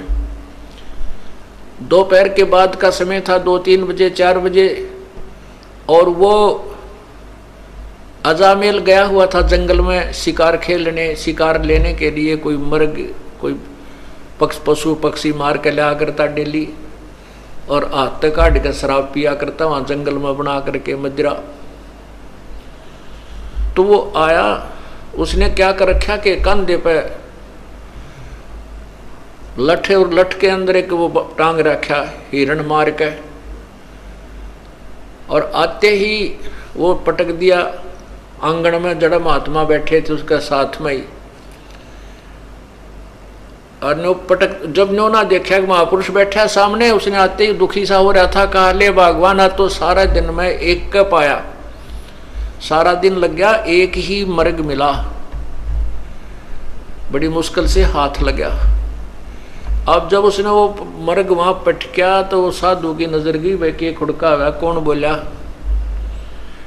जब उस संत ने देखा रही तो भाई कुकर्मी आदमी है, कौन आ गया इनके भक्तनी के घर में, मांस यो मर्ग मार रखा इसने। तो उस लड़की से पूछा, बेटा यू कौन है, कौन आ गया तेरे घर में। वो कहने लगी, जी ये भगत जी है आपका, ये आपका सेवक है। बाबा जी ने ठा लिया जोड़ा, जब कसू गलत जगह आ गया भाई तू तो ये किसा सेवक मर्ग मार के ला रहा। तो फिर उसने देखा कि तो संत था, आया हुआ है आज तो तुम्हारे दरबार पे। अब उसके अंदर भी जो पूर्व जन्म की भक्ति थी वह जागृत होगी। परमात्मा कहते हैं, कबीरा दर्शन संत के परमेश्वर आवे याद, और लेखे में वाहे घड़ी बाकी का समय बाद। तो उसी समय उस अजामेल ने भी पैर पकड़ दिए और उस बहन ने भी, उसकी पत्नी ने, और कहने लगे महाराज हमारे द्वार से आप नो मत जाओ। अब पहले पापी आत्मा और आप जैसे महापुरुष हमें कोई सदुपदेश नहीं देंगे, हमारा कोई रास्ता मार्गदर्शन नहीं करेंगे, तो हम बुराई कैसे छोड़ देंगे। वो बोला मैंने छोड़ दो जल्दी, बस मेरे साथ तो मजाक कर दिया किसी ने, मैं गलत आ गया यहाँ पे। तो उन दोनों ने बहुत याचना की कि नहीं साधु, नहीं महाराज आपने ऐसे नहीं जाना चाहिए, हम बुरे हैं भले हैं आप ही के तो हैं, आप हमें कुछ शिक्षा दीजिए ताकि हमारी बुराई छूट सके। काफ़ी आग्रह करने से संत ने दया आगी कि भाई चल इतना कुछ कह रहे हैं, गलती हो जाया करती है, और ये कहें भाई हम सुधरने की चेष्टा करेंगे तो ठीक है। कहने लगे भाई इस बीमारी ने बाहर घेर का, अभी आज से प्रण करो, कसम खाओ, प्रतिज्ञा करो कि ये बुराई तुम नहीं करोगे। अब कहते हैं साधु दर्शन राम का, मुख पे बसे सुहाग, और दर्श उन्हीं को होते हैं जिनके पूर्ण भाग। अब वो पूर्ण भाग थे क्योंकि पिछले जन्म की कमाई थी, और किसी ना किसी जन्म में वो परमात्मा की शरण में रहे हुए होते हैं। जो प्रभु आते हैं प्रत्येक युग में आते हैं, और वही कमाई उनको मनुष्य जीवन दिलवाती रहती है। बाकी जो अन्य हठ योग आदि करते हैं वो तो मलाई यहीं ख़त्म खर्च करते रहते हैं, सिद्धियां प्राप्त करके या कोई राज्य प्राप्त करके फिर पैरेलल हो जाते हैं। तो उन्होंने उसी समय उस उठा के उस मर्ग को बाहर फेंक दिया और कहा महाराज जी बाजार से जाकर के हम बिल्कुल फ्रेश आटा लावांगे आपके लिए, अलग से भोजन बना देंगे, नहा धो के, आज के बाद हम कोई बुराई नहीं करेंगे, लेकिन आप हमारे द्वार से जाइए मत, हम शाकाहारी हो जाएंगे। अब उस संत ने कहा भाई ठीक है।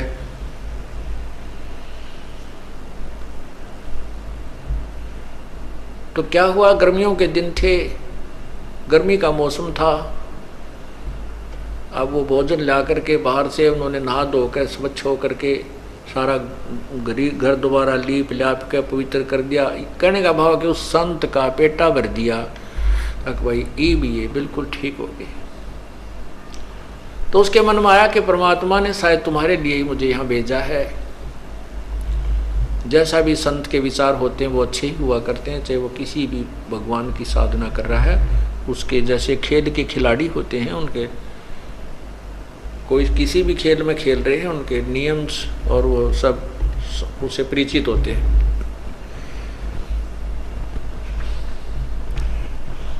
अब रात्रि के समय साधु तो भजन करने लग गया और वो दोनों जने पंखा लेकर के खड़े हो गए बारी बारी।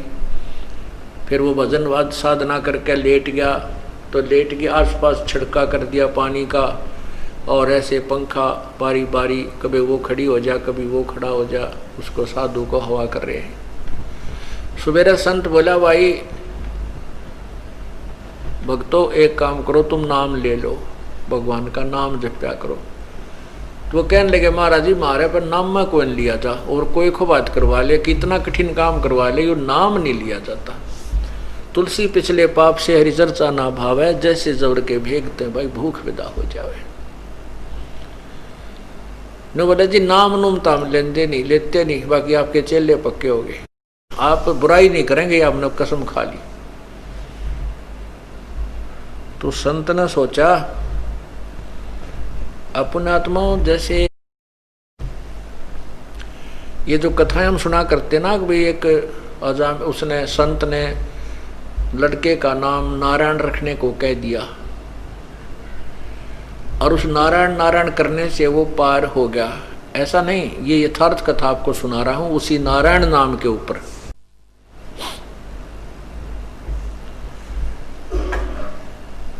तो संत ने सोचा भाई इनके निकम्या के काम बिगड़ गए, गणे पाप गणे इकट्ठे हो गए, इसलिए इनके राम नाम में रुचि नहीं बन सकती, तो क्यों ना ऐसा तरीका कर दूं कि ये भगवान का नाम उच्चारण करने लग जा। न्यू बोला भाई तुम्हारा लड़का होगा 10वें महीने, लेकिन उस लड़के का नाम जो मैं बताऊं वही रखना, उसका नाम तुम नारायण रख लेना। दोनों ने करबद्ध होकर कहा कि प्रभु जैसे आपकी आज्ञा, आपकी दी संतान जो होगी पुत्र होगा तो उसका नाम हम नारायण रख देंगे। ऐसा ही हुआ, लड़का हुआ, लड़के का नाम नारायण रख दिया।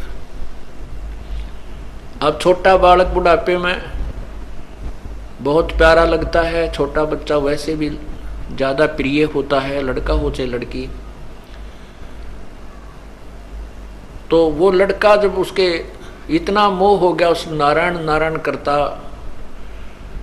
वो लड़का थोड़ी इधर उधर हो जाता, घंटा 2 घंटे ना आता, तो वो नारायण नारायण करता हुआ उस बालक ने ढूंढ के लाता, चाहे वो जंगल में कितना कोई बेर ब्यार खाने गया हुआ होता, फल खाने के लिए वहीं से ढूंढ के ले आता। अरे कित गया तेने अड़क खा जाएंगे हैं जंगली जानवर, बेटा दूर मत जाया कर, भयभीत रहता। उसके अंदर इतना मोह बन गया। एक दिन उसकी अचानक मृत्यु होगी, क्योंकि उसका समय जो है ना, उसकी मृत्यु होगी, उस अजामेल की मृत्यु होगी। तो उसको यम के दूत ऊपर लेकर गए धर्मराज के दरबार में, जहां अकाउंट होता है एज का, कर्मा का, कितनी आयु थी, कितने समय में यू मरा, इसने कैसे पुण्य कितने पाप किए। जब उसकी मृत्यु होगी तो उसकी पत्नी ने देखा कि तो मर गया अचानक। 2-4 दिन से वो अस्वस्थ भी चल रहा था। उसकी मृत्यु होते उसकी पत्नी ने हाहाकार मचा दिया। उसका कोई साथी था नहीं, ना कोई गांव का सहयोगी था, सब उससे नफरत करते थे। तो उसने सोचा भी इसका अंतिम संस्कार यहीं अपने आंगन में ही कर देती हूँ। उसको घसीट कर एक साइड में कोने में रख लिया और उसके ऊपर लकड़ डालने शुरू कर दिए। लकड़ लाने लगी, इधर उधर से इकट्ठे करके चिता बनाने लगी। 1 घंटे 2 घंटे के बाद उसकी वापस चेतना आ गई, वो जीवित हो गया। तो ऊपर उसने देखा, वो जब वापस आया तो उसकी पत्नी बुरी तरह रो रही, वो लड़का भी रो रहा, और उधर से वो चिता बना रही, लकड़ी ढो ढो के इकट्ठे करने लग रही। तो वो कहने लगा तू क्या कर रही है, क्यों रो रही है, क्या हो गया घर में। तो अपने पति को जीवित देख करके उसको खुशी तो हुई, लेकिन जो दुख वो महसूस कर चुकी थी, वो दुख अभी भी उसके हृदय में विद्यमान था। और रोती रोती कहने लगी आप मर गए थे, आप जीवित कैसे हो गए, आप तो चले गए थे हमें छोड़कर। इस दुख में रो रही थी कि अब हमारा कौन है यहाँ पर, मैं किसके सहारे रहूंगी अकेली जंगल में, मेरे ऊपर तो पहाड़ टूट गया था। तब उसका यकीन हुआ रे सचमुच मैं तो मर गया था। क्योंकि ऊपर जब धर्मराज ने उसको कहा कि भाई ये व्यक्ति नहीं है वो अजामेल, उसी नगर में एक और अजामेल नाम है उसका, और वो भी ब्राह्मण है, वो नगर में रहता है, उसके पिता का ये नाम है, उसको लाओ, इसको छोड़ो वापस। तो वो वापस छोड़ दिया। तो वो कहने लगा अपनी पत्नी को कि वो अजामेल है उसका पुत्र ब्राह्मण का, वो मरेगा अब। उसकी पत्नी कहने लगी आपको क्या पता ऐसा कि वो मरेगा। तो उस अजामेल ने बताया कि ऐसे ऐसे सारी कहानी बताई। धर्मराज ने ये कहा है कि इसकी उम्र अभी है नहीं, इसके तो अभी 5-4 साल वर्ष और रहते हैं, 4-5 वर्ष रहते हैं, इसके वापस छोड़ो, वो तरेगी। अब उस अजामेल के उस दिन के बाद या पक्की दचगी के मृत्यु तो होनी है, और समय भी थोड़ा ही बताया था धर्मराज ने, 4 वर्ष बताए थे, 5 वर्ष बताए थे, और या तो बात बिगड़ेगी। पुण्यात्माओं, ये परमात्मा की रजा होती है। उधर से क्या होता है कि वो अजामेल दूसरा उस नगर का मर गया, और जहां उसका बाहर कुटिया डाल रखी थी अजामेल ने, उससे थोड़ी सी दूरी पर, आधा किलोमीटर की दूरी पर वो शमशान घाट था। तो एक आधा घंटे के बाद देखते हैं कि वहाँ तो नगरवासियों की लाइन लग गई और वो अजामेल, दूसरे अजामेल की चिता जल गई, उसको सवा कर दिया। तो उसने कहा कि देख ले वो। फिर वो जैसे अगले दिन गांव नगर में जाते थे सामान लेने, दुकान पर थे, वहाँ पता किया तो पता चला कि वो अजामेल मर गया, उसका लड़का, उस ब्राह्मण का कल मृत्यु होगी उसकी। तब दोनों का ये बात पक्की जचगी, क्या तो बात बिगड़ेगी। अजामेल बोला भगवान भजन कर ले, भक्ति कर ले, समय थोड़ा है और यहाँ सब कुछ यहीं रह जाएगा। अब भजन करें किसका, क्यों नाम नहीं, कुछ भी नाम उन्हें लिया नहीं। तब वो दयालु परमात्मा आते हैं और उनको, उस पुण्यात्माओं को सच्ची भक्ति देते हैं, ज्ञान कथा सुनाते हैं। लेकिन हमारे अंदर एक सबसे भयंकर बीमारी ये रही है कि हम राम और कृष्ण, ब्रह्मा विष्णु महेश या ब्रह्म से ऊपर यदि कोई कथा कहानी सुनाता है तो नहीं सुनते थे और उसको एक बुद्धू समझ करके उसकी प्रत्येक बात पर अविश्वास कर देते थे। इसलिए परमात्मा बड़े दयालु हैं, बड़े सूझबूझ से काम करते रहे। तो उन्होंने कथाएं यही सुनाई, ब्रह्मा विष्णु महेश और ब्रह्म तक की, और नाम भी उनको वहीं तक के दे दिए। ओम नाम का जाप कराया। जैसे ब्रह्मा को ओम नाम दिया प्रभु ने, विष्णु को हरियम नाम दिया, शिव को सोहम नाम दिया। कहते हम बैरागी ब्रह्म पद सन्यासी महादेव, सोहम मंत्र दिया शिव जी को करे हमारी सेव। तो ये परमात्मा ने उनके उद्धार के लिए, मोक्ष तो ये नहीं प्राप्त कर सकते क्योंकि मोक्ष तो 3 मंत्र से होगा, और 3 मंत्र का अधिकारी वो होगा जो परमात्मा की सच्ची कथा, पूरी सृष्टि रचना पर पूर्ण परमात्मा कौन है इस पर विश्वास कर लेगा।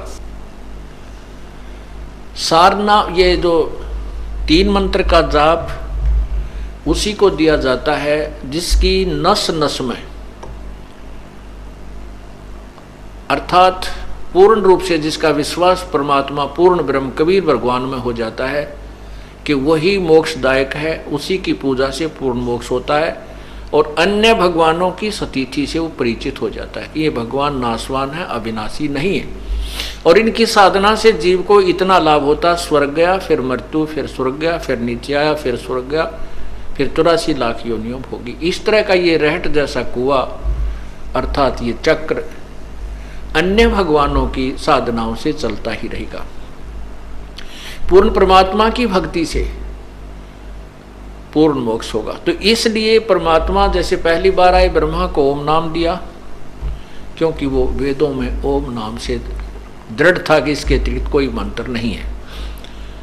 तो उसका नाम भी, उस नाम का जाप भी पूर्ण संत से लेकर ही किया जाए तो ही लाभ होता है। इसलिए विष्णु जी को हरियम जाप दिया, विष्णु और लक्ष्मी दोनों को, सावित्री और ब्रह्मा को ओम दिया, और शिव को और पार्वती को यही मंत्र दिया।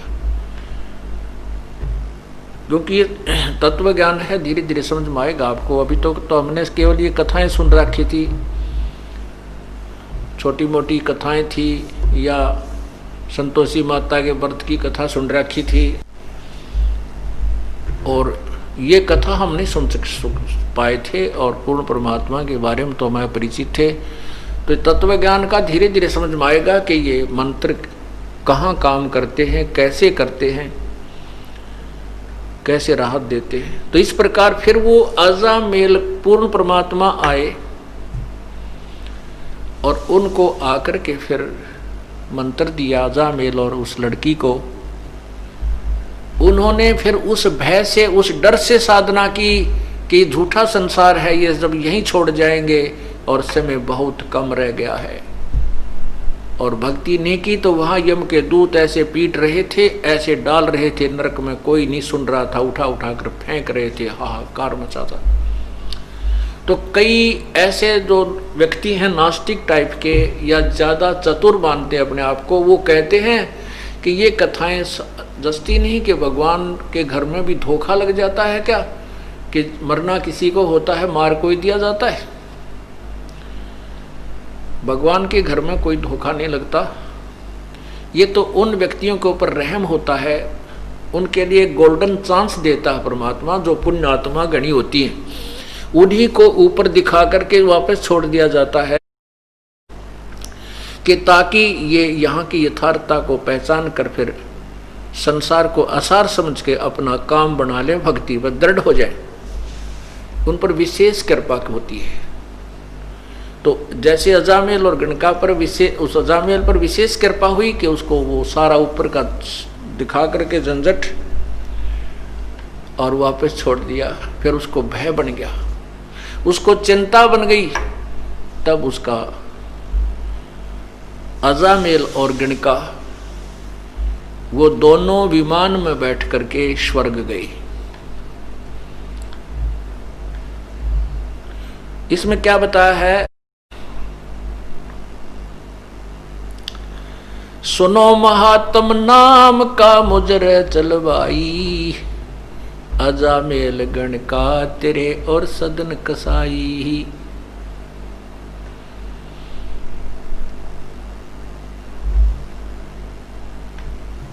कौन कौन और कैसे कैसे तेरे और अन्य जो साधना हम करते हैं वो कितनी हानिकारक है, कितनी व्यर्थ है, वो गलत है, वो नहीं हमने करनी चाहिए।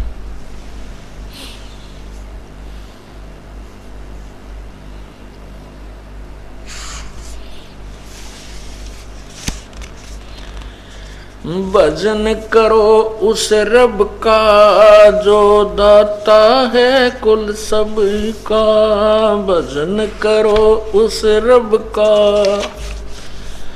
जो दाता है सब कुल सब का। भजन करो उस रब का जो दाता है कुल सब का, जो कुल सब का यानी कुल का मालिक है, पूर्ण ब्रह्म है, वासुदेव है, सर्वशक्तिमान है, उस परमेश्वर की साधना कीजिए। उसी की पूजा से, उसी की साधना से आपको मोक्ष प्राप्त होगा।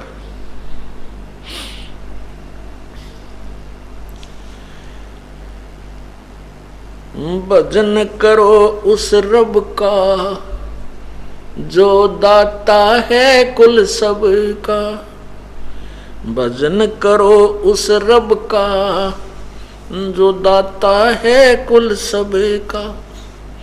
बिना भजन भय मिटे न जम का, समझ बूझ रे भाई, सतगुर नाम दान जिन दीना या संतों ठहराई।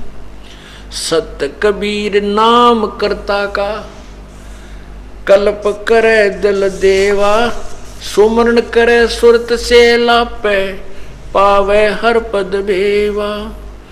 आसन पदम आसन बंद पवन पद परचय, नाभि नाम जगावे, त्रिकुटी कमल में पद्म झलके, जहाँ से ध्यान लगावे। सब सुख मुक्ता, सब सुख भुगता जीवित मुक्ता, दुखदारी दर दूरी, ज्ञान दान गलतान हर पद जो कर कुरंग कस्तूरी। गजमोती हस्ती के मस्तिक उन्मन रहे दीवाना, खाव न पीवे मंगल घूमे 8 बखत गलताना। ऐसे तत्पद के अधिकारी पलक अलख से जोड़े, तन मन धन सब अर्पण कर ही नेक न माथा मोड़े। बिन ही रसना नाम चलत है, निर्वाणी से नेहा, गरीबदास भोडल में दीपक नो, छानी नहीं स्नेहा।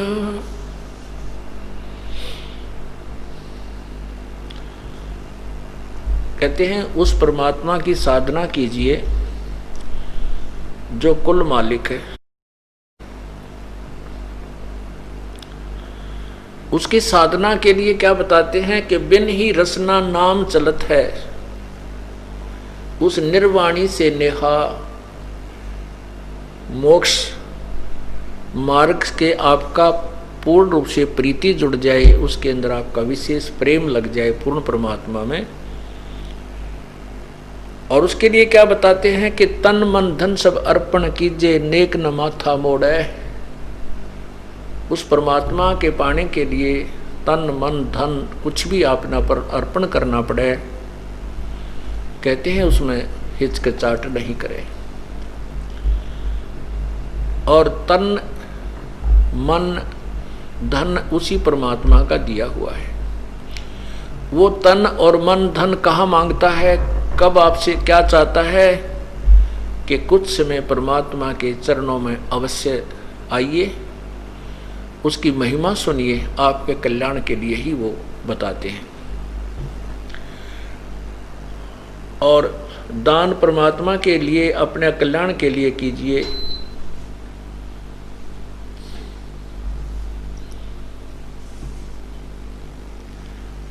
यही तन मन धन अर्पण करना होता है। तन मन धन अर्पण कीजिए, नेक न माथा मोड़े। अर्थात परमात्मा के भक्ति के लिए, परमात्मा के सत्संग माने के लिए दान धर्म और भक्ति भजन करने में आनाकानी नहीं करें। इसी को तन मन धन अर्पण करना बताया है।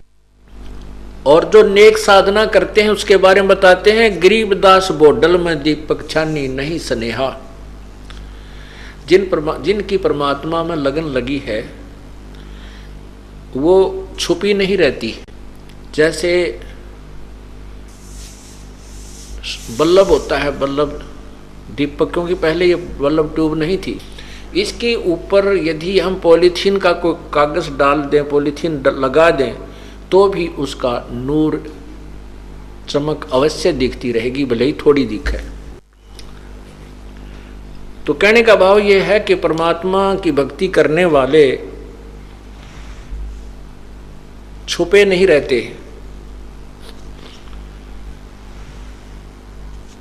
उनकी कोई ना कोई ऐसी क्रिया न्यारी ही होती है जो आम समाज से अलग होती है।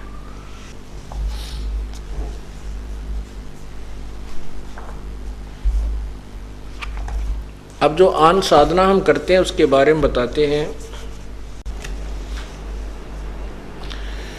ग्रीब पत्थर पुजारी जीव हैं ये कलयुग के लोग, या बाण कुटिल छूटे नहीं लाग्या दीर्घ रोग।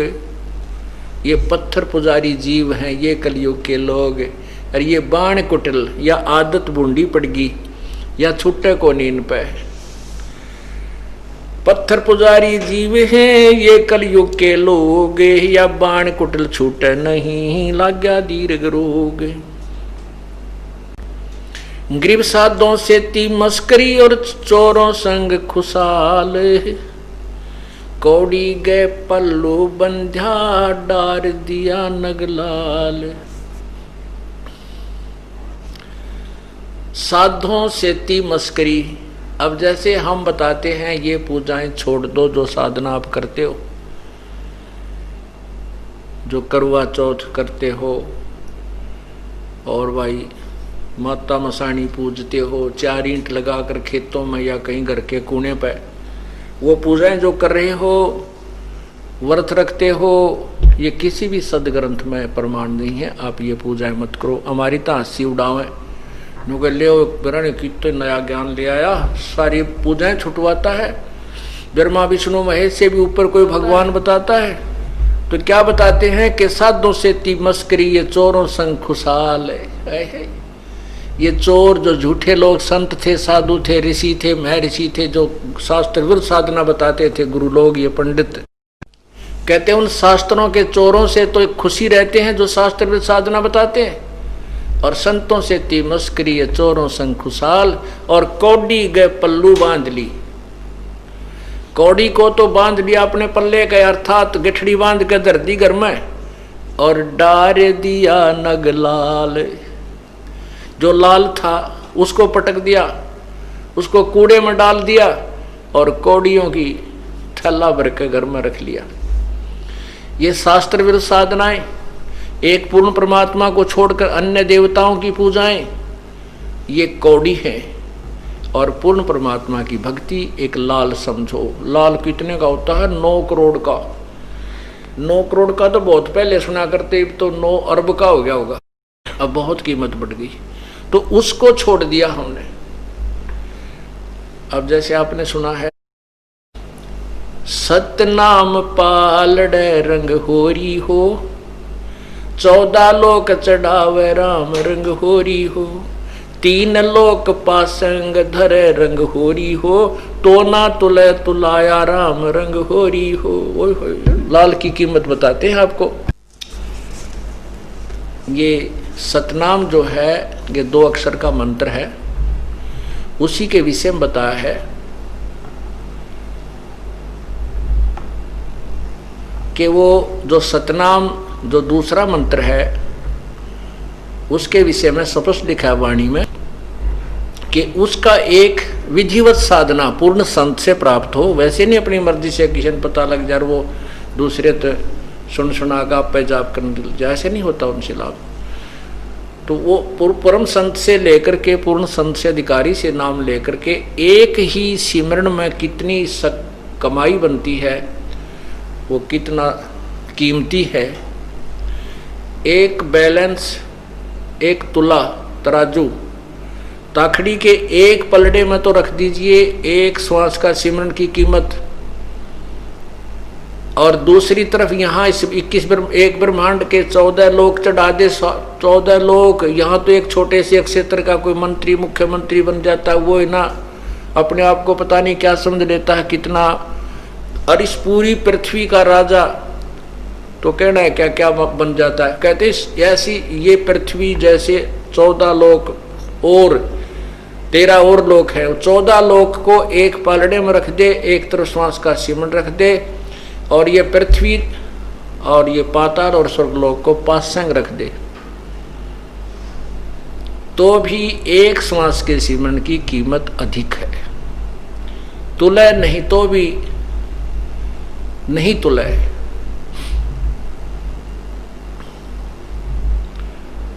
अब देखो लाल की कीमत, ये सिमरन आप थोड़ा बहुत भी करते रहोगे तो बहुत लाभ आपको मिलेगा। और अन्य साधना कौड़ी है, कौड़ियां खींचे मालगाड़ी भर ले तो भी एक लाल के बराबर नहीं हो सकती। तो ऐसे यथार्थ साधना और शास्त्र विरुद्ध साधना और शास्त्रानुकूल साधना में भिन्नता बताई गई है। सतगुरु की संगत नहीं ना साहेब का जाप, कह गरीब कैसे बचे उनके तीनों तापे। सतगुरु की संगत नहीं, पूर्ण संत की संगत नहीं, और ना साहेब का जाप। पूर्ण संत की संगत से ही संत परमात्मा का जाप मिलेगा।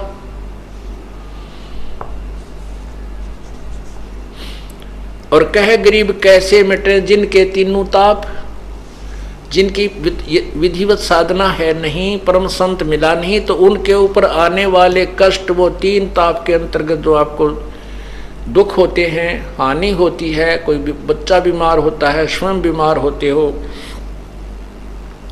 या कोई जंतर मंत्र कर देता है, वो आपके कैसे बचेंगे। सतगुरु की संगत नहीं और ना साहेब का जाप। जाप माने यथार्थ भक्ति, वो सांस का सिमरन।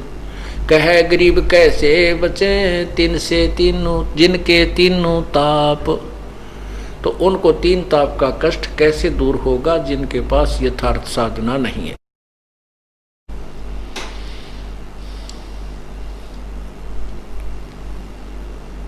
साकट नगरी ना बसो हाना लग सी हंसे, प्रगट कै समझाऊं चंदन के डिगबन से।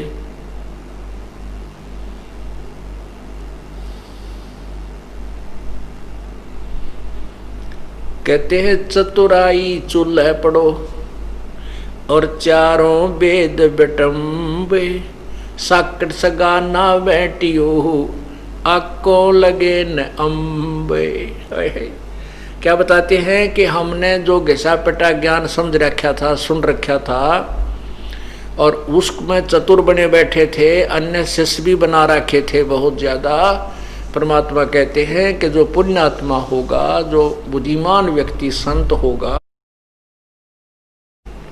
और भक्त होगा, वो उस चतुरता को नहीं ध्यान में रखता जो स्वयं चतुर बन करके दुनिया को गुमराह कर रहा था।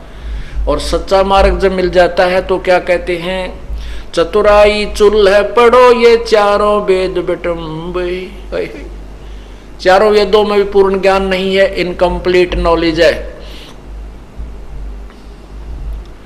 और जब चारों वेदों के इंक्लूड और आगे की जो वेदों में लिखा है कि हम पूर्ण ज्ञान नहीं जानते, कोई संत बताएगा, वो संत मिल जाता है और फिर भी नखरे करता है, फिर भी अपनी चतुराई दिखाना चाहता है। कहते बुद्धिमान व्यक्ति वहां क्या विचार करे कि चतुराई चूल्हे पढ़ो और ये चारों वेद बिटम्ब।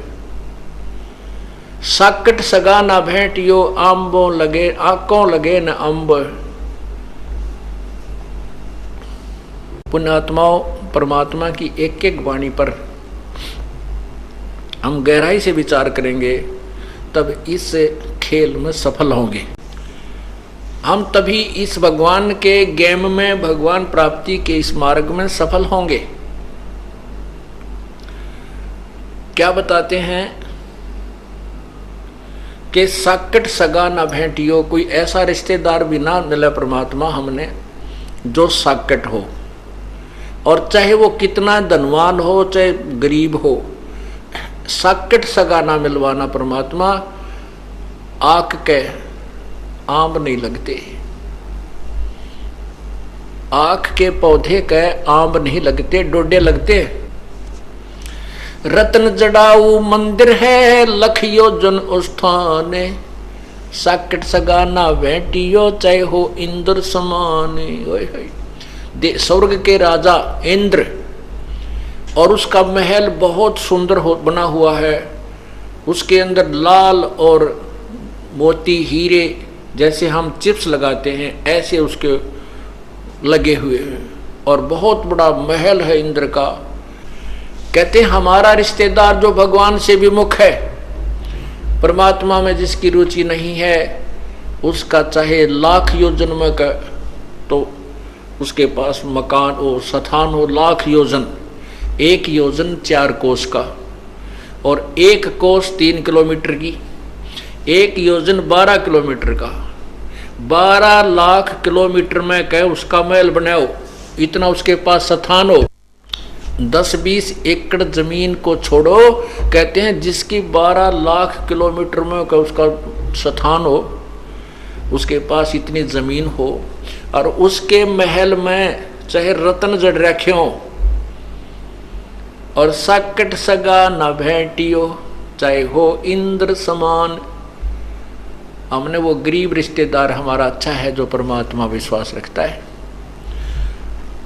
क्योंकि हम यदि किसी पैसे वाले या किसी अच्छी पोस्ट वाले रिश्तेदार से हमारा संपर्क हो जाता है तो फिर ये कुदरती बात है, उसके प्रभाव से वो रिश्तेदार प्रभावित रहता है। उधर से फिर जो जाने वाले, हमारी लड़की मान लिया हमने लड़की ब्याह दी ऐसे साकेट का, तो बच्चे का जीवन बर्बाद कर दिया। उस दन्ने के फूकेंगे, जब लड़की पार ना हुई तो अब फिर अगले जन्म में ना जाने किस पशुचूनी में जाएगी बेचारी। 2 रोटी दाता ने देनी है, 2 रोटी बालक ने खानी है, 1 चारपाई पर सोना है, बस। बाकी तो कितना स्थान हो यूजलेस है। इन बातों को हमने ध्यान में रखना है, तभी हम इस मार्ग में सफल होंगे। और उस बड़े घर की लड़की मारे गरीब का आगी वहां टेकन देना, ना भक्ति करे ना करण दे, ना वह गेल चले, ना भक्ति को सुहाव उसने, क्योंकि उसके पाप इतने कर्म बिगड़ जाते हैं। उसमें अभिमान अपने बाप का, उस पूर्व धन का होता है। तो परमात्मा कहते हैं रत्न जड़ाऊ मंदिर है, मंदिर कहते हैं महल को, मकान को, और लख योजन स्थान, साकट सगा ना भेंटियो चाहे हो इंद्र समान।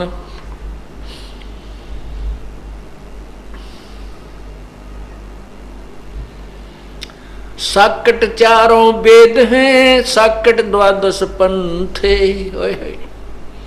और साकट पंडित पीर हैं, ये ही जम के दंत।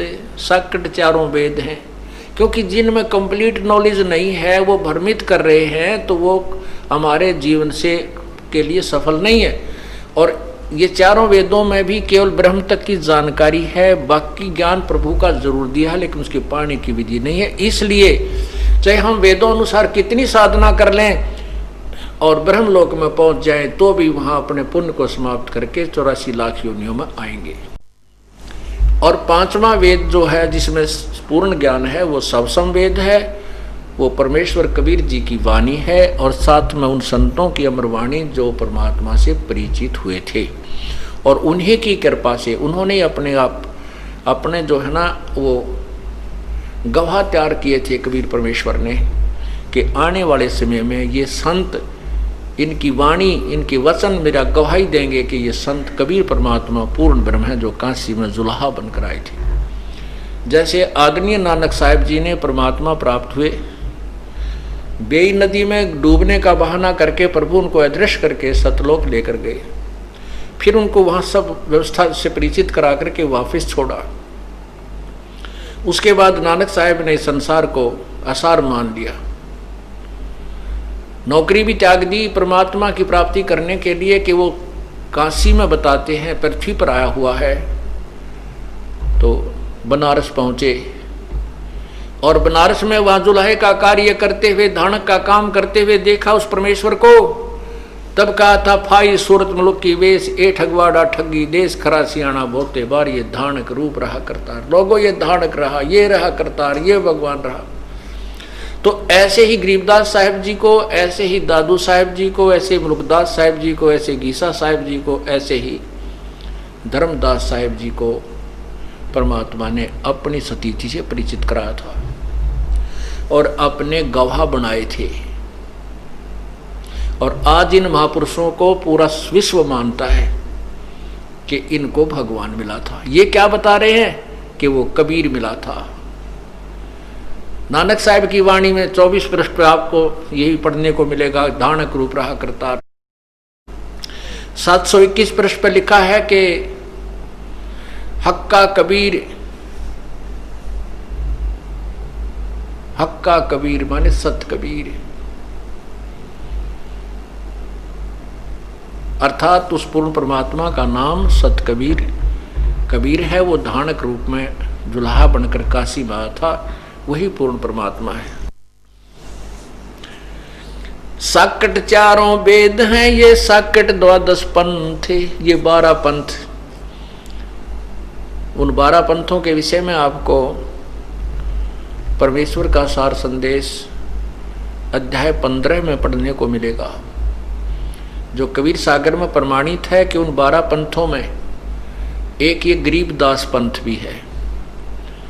और इस गरीबदास पंथ के तक ये 12 के 12 पंथ ये यथार्थता से परिचित नहीं है, महिमा कबीर जी की ही गाते हैं। कबीर जी को ही वाणियों का कबीर साहब की वाणियों को ही प्रमाण दे करके अपने पंथ चलाए हुए हैं, लेकिन इन 12 पंथों में कोई भी मोक्ष प्राप्त नहीं करेगा।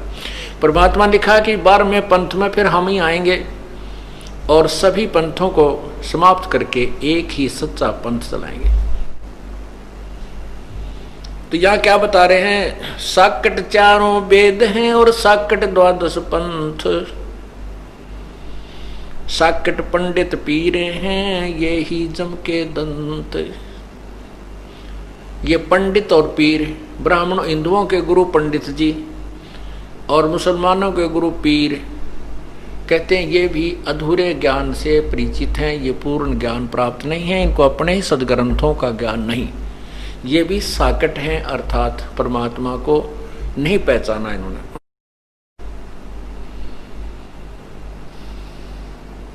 प्रथम तो 10 नाम हैं, ये सन्यासी भगवान, दारू बकरे खाते हैं, निस्वा सिर सुरापान।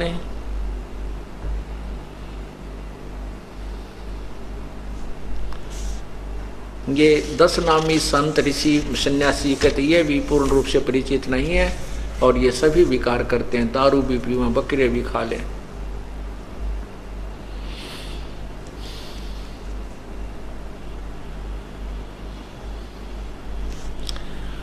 अब क्या बताते हैं कि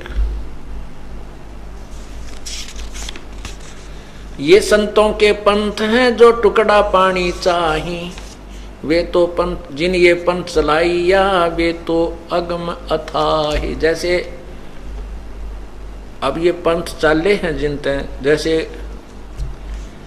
नानक साहेब जी का पंथ चला, तो नानक साहेब तो पूर्ण रूप से परिचित थे परमात्मा से, लेकिन बाद में अब कहाँ कितनी गिरावट आ गई सिख पंथ में, मांस ये खावें, दारू ये पीवें हैं, और फिर ऊपर से गुरु ग्रंथ साहिब को मत्था भी टेके, जिसमें ये सब मना किया है कि ऐसा मत करो, और उसके विपरीत जो साधनाएं वो क्रियाएं करते हैं, वो परमात्मा को कैसे पसंद हो सकते हैं।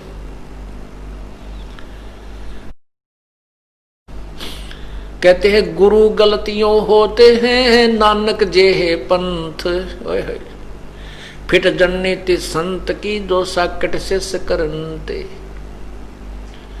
गुरु जैसे गुरु नानक देव जी तो महान आत्मा थे, परमात्मा से परिचित थे, अब उनको गुरु जी भी कहते हैं, और उनके विरुद्ध सब क्रियाएं की जा रही हैं, शराब पिया जा रहा है, मांस खा रहे हैं, कहते हैं गुरु गलतियों होते हैं। अब उन गुरुओं को बदनाम किया जा रहा है, उनकी मर्यादा को तोड़कर नानक जे है पंथ। और फिर हम जैसों को संकेत करते हैं अपनी वाणी में कबीर परमेश्वर के फिट जन्नति संत की जो साकट सस्करंत, जो साकटों को शिष्य बना लेता लालच में कि कोई दारू पी रहा है, चाहे मांस खावे है, चाहे चोरी करे है, चेला बना रहे ताकि दान करता रहे, तेरी रोजी रोटी चले। कैसे ऐसे साकट संत, ऐसे संत की जननी को भी लानत है। जो संत को जो अपना शिष्य करे तो उसको पूर्ण रूप से प्रत्येक बुराई से दूर करके उसको उपदेश दे, नहीं तो उपदेश मत दो, नहीं तो पाप का भागी हो जाता है। गुरु गलतियों होते हैं, नानक जे है पंथ, और फिट जन्नति संत की जो साकट से सकरंत। पुणात्माओं, इस दास ने जब से ये मार्ग गुरुदेव के आदेश से ये दीक्षा आदि देनी प्रारंभ की है, यदि ये मर्यादाएं जो दास को आपको बता रहा है, बीड़ी शराब मांस तमाकू चोरी ठगी बकवाद, ये कोई नहीं करनी होगी। यदि इसमें से एक बीड़ी तमाकू की छूट दे दी जाए तो भी इतने शिष्य बन जाते। हरियाणा में गिनती नहीं होती, लेकिन हमने कतई नहीं बनाने, क्योंकि पर खेल के मैदान में एक ही फाउल हुआ, एक ही किसी पॉइंट से फाउल हो जाए वो बाहर हो जाता है। तो परमात्मा के दरबार में वही जा सकते हैं जो पूर्ण रूप से विकार रहित हो जाए। तो इसलिए हमने ना कोई लालच है दास ने, और ना ही बहुसंख्या की हो सकता है कि भी घनी संख्या हो जाए, कोई महिमा बनानी या नहीं। और बहुसंख्या की इच्छा भी है कि क्योंकि ज्ञान समझकर अपने आत्म कल्याण कराने के लिए, चाहे सारी पृथ्वी से हो जाए, पूरा ब्रह्मांड हो जाए, कोई दिक्कत नहीं, लेकिन मर्यादाहीन प्राणी कतई नहीं स्वभाव है। क्योंकि जो इस नाम पर ठीक से लगेंगे उनको बहुत लाभ होगा, और जो नाम लेकर के मर्यादा तोड़ देगा कुछ दिन तो ठीक रहेगा, फिर उसको ऐसी हानि हो जाएगी अगर उसने कोई बीड़ी शराब मांस तम्बाकू या कोई भी नियम भंग कर दिया, तो फिर हम भी सोचते रह जाएंगे, भगवान ये दिखा तो बड़ा भगत था और इसको कैसे हानि होगी, और वो कर्म बिगाड़ रखा होगा उसने अपना ही। इसलिए किसी को भी ये दास स्वीकार नहीं करता, और कोई धोखे से झूठ बोलता है और बीड़ी भी पी रहा है और आ भी रहा है, तो वो आप दुखी होगा, उसको कोई लाभ नहीं होगा, और कोई ऐसी भयंकर चोट लग जाएगी वो पछताएगा। इसलिए किसी से गलती से कोई भंग हो भी जाता है नियम, तो री उपदेश ले, दोबारा उपदेश लेके अपना भविष्य में प्रतिज्ञा करे कि वह गलती ना करे तो चलेगा।